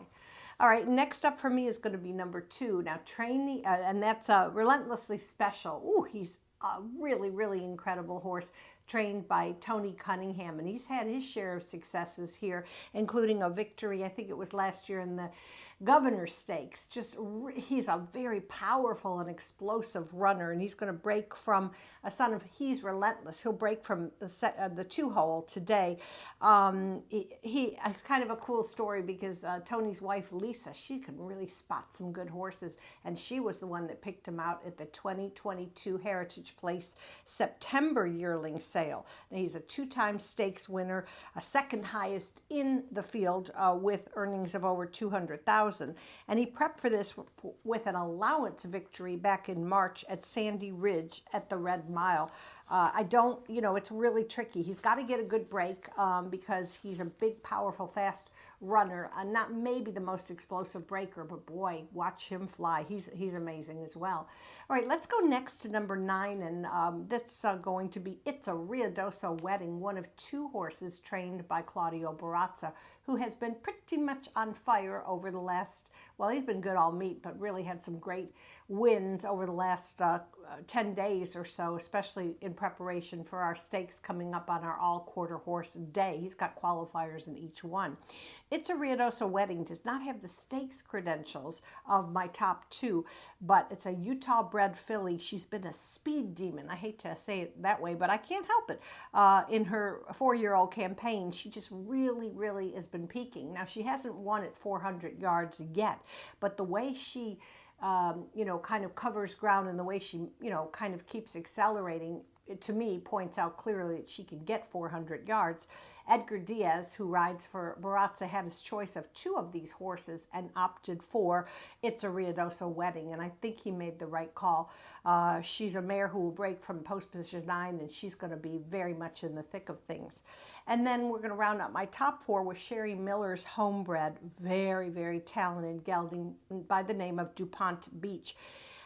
Capable, also trained by Claudio, and this has an amazing pedigree. Grade 1 winner DuPont, DuPonte, we never know how to say it. He won the Heritage Place, Grade 1 Heritage Place $1 Million Futurity several years ago. And after he retired, he was siring some really, really nice horses. Now, DuPont Beach captured the $142,000 Shirley Bertram Memorial last October, and he's hit the board in 12 of his 16 lifetime starts. Extremely consistent, a lot of power, very agile. I mean, just a really good runner. Eduardo Diaz, the younger Diaz, is going to sub for James Flores, who was originally named on DuPont Beach, but that's a pretty good substitute in my opinion. Very talented young rider. So that's it for the field. It's going to be 7-2, 9-10 for me. But if you want to throw together a ticket for your quarter horse pentafecta, the 10-cent pentafecta, I'd throw in number 3, Jessa Candy, 4-year-old mare by very, very successful stallion, Jessa Good Candy. And the thing about this, there's a little bit of an unknown with this mare because she raced at Remington Park in Oklahoma City and now joins the barn of Ricardo Martinez. So we haven't seen her yet, but she was a winner in April at Remington, and I'm telling you, we've seen a lot of these horses come up from there once they finish the meet, and they do very well at our racetrack. So, great field, a lot of excitement, enjoy every second, and we'll see you back tomorrow. We have a quarter horse race to preview on the Thursday card.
The horses called postward for the 9th race, Bradford Stakes.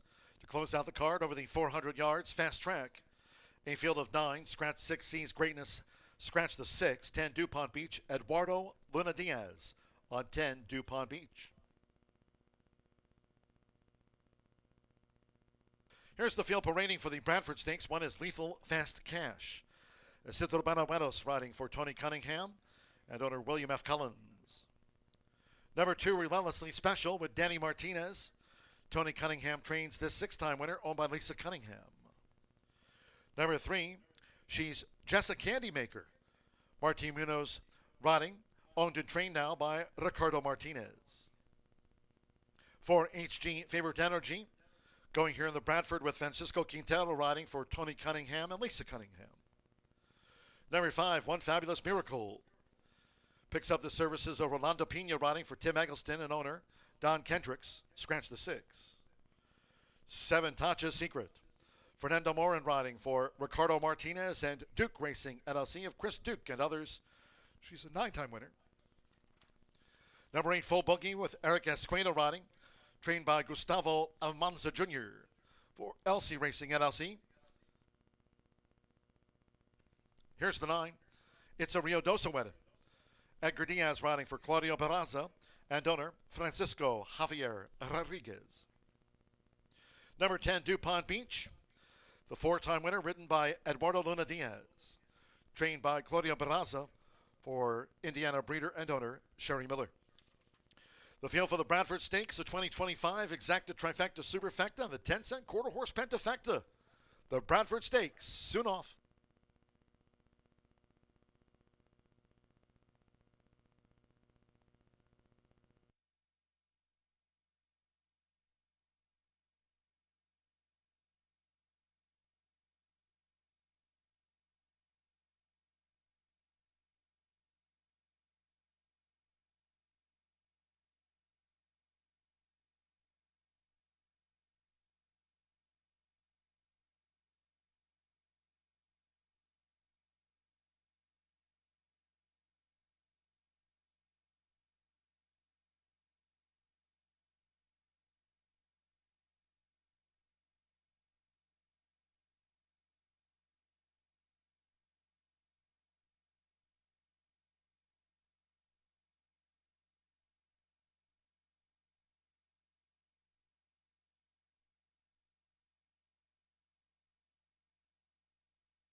Arriving at the gate, it is now post time for the Bradford Stakes.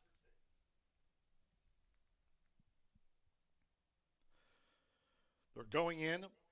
Rolando Pena with One Fabulous Miracle. Uses a flipping halter.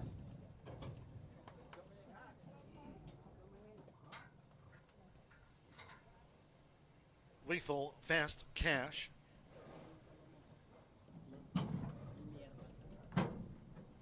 Full Boogie. Fernando Morin, Tacha's Secret went in well. Relentlessly Special. Danny Martinez, the co-leading quarter horse jockey here this season with 11 wins. Jessa Candymaker, 400 yards. It's a Rio Dosa went in line. Just a couple of them back. HG Favorite Energy, like Relentlessly Special and Lethal Fast Cash here in the stakes for Tony Cunningham to close out the card. One more. Eduardo Luna Diaz with DuPont Beach. Thursday post time, 2:10 Eastern, last of the day, all in. DuPont Beach just backed out, and DuPont Beach is ready now. Here we go. off in the Bradford Stakes. Just a Candy Maker stumbled quickly away. Is Lethal Fast Cash with Relentlessly Special past the 3:30. Tatcha's Secret. Here comes a charge by It's a Rio Dosa Wedding and DuPont Beach over here on the stand side rail. Lethal Fast Cash. Tatcha's Secret. She's surging. Tatcha's Secret. Tatcha's Secret in the Bradford. Tatcha's Secret has won it. Tatcha's Secret has won it from It's a Rio Dosa Wedding. Photo with Lethal Fast Cash, then DuPont Beach with Relentlessly Special, Full Boogie, HG Favorite Energy, One Fabulous Miracle, and after breaking sharp, Just a Candy Maker was last home.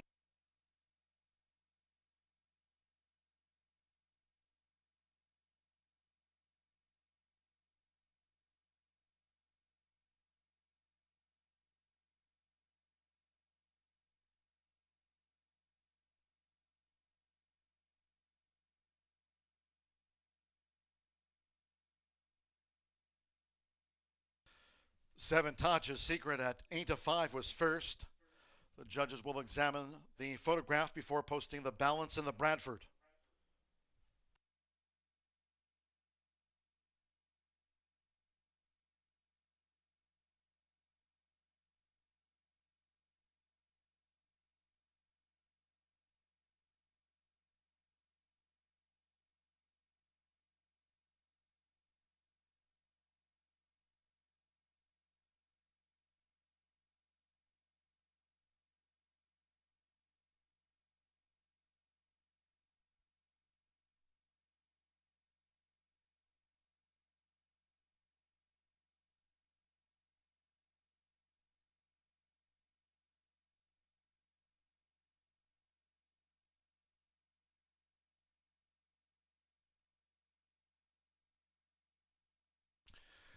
The judges have posted number 9, It's a Rio Dosa Wedding, second.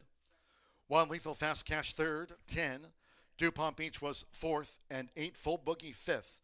For the quarter horse Pentafecta, Tatcha's Secret, she's done it.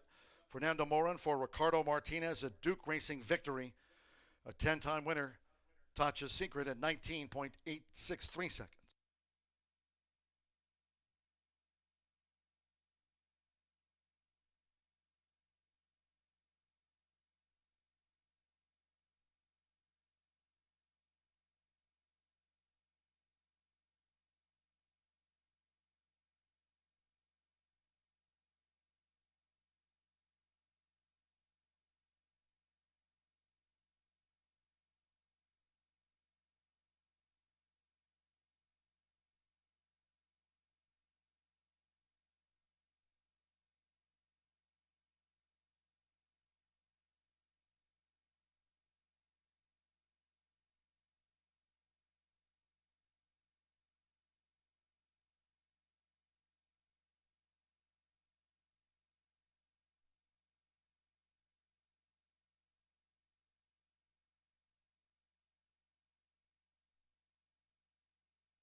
Ninth race official. 7-9 exacta, 21.20, 50-cent trifecta, 7-9-1, $66.75. The 1-7 double Pete, 17.40, 10-cent superfective, $54.79. DuPont Beach ran fourth. Final pick 3 of the day, $13.55, and with Full Boogie fifth, the 10-cent quarter horse Grand High 5 paid $174.24.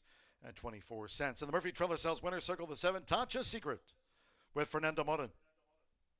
Tatcha's Secret is a 5-year-old sorrel mare by Habit Secret. Tatcha's Angel by PYC Painter Wagon, bred here in the Hoosier State by Ricardo Martinez. Ricardo Martinez trains for Duke Racing LLC of Chris Duke et al. Horseshoe Indianapolis congratulates the winning connections of the now 10-time winner. Tatcha's Secret takes out the Bradford Stakes in a time of 19.863 seconds. Fast track. Final results in. That concludes our live racing program for today here on Indiana Derby Week. Next live race card tomorrow. Thursday post time 2:10. 4th of July. Hope you can celebrate with us here on the holiday. 4th of July post time is at noon, and Saturday's biggest day of the season, Indiana Derby Day, this coming Saturday, post time on the 4th and 5th, Indiana Derby Day at noon Eastern. Until next time, that'll do it for me here from the broadcast booth. We've got the winner's presentation coming up after the Bradford Stakes. Horseshoe Indianapolis congratulating the winning connections of Tatcha's Secret. She takes out a 10th career victory, winning the Bradford Stakes in 19.863 seconds. The winner's presentation after the Bradford.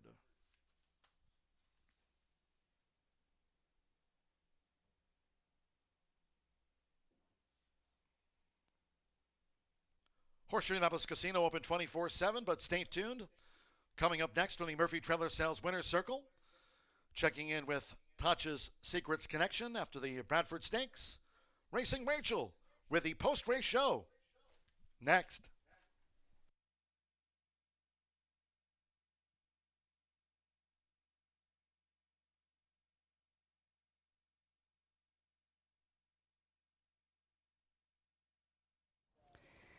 Bradford Stakes goes to Tatcha's Secret. That's 2 in a row stakes wins, and really nice year. She's had just a couple of outs and in the money finishes. So tell us a little bit about how she did today. I'm sure you were very happy with her performance. Yeah, we were very happy. She didn't break as hard as she breaks all the time, but you know, at the end, she's got a lot of heart. You know. She shows it third in the last one, and then this win. Where are you gonna go next? Are you gonna wait, or in the next one that we have on the next quarter horse day, probably? I don't know. The owner's the one that makes all the decisions there. He didn't even tell me. He kind of calls me 1 week away. Hey, she's going in. That sounds like Chris. That sounds like something Chris would do.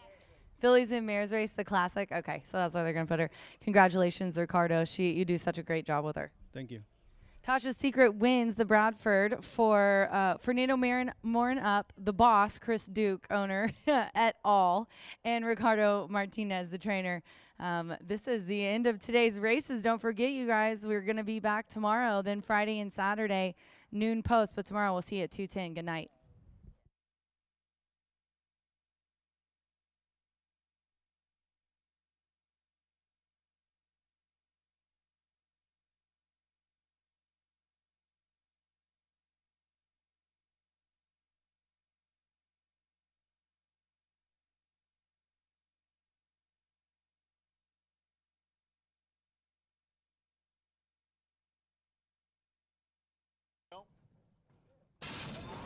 Off of the Bradford Stakes.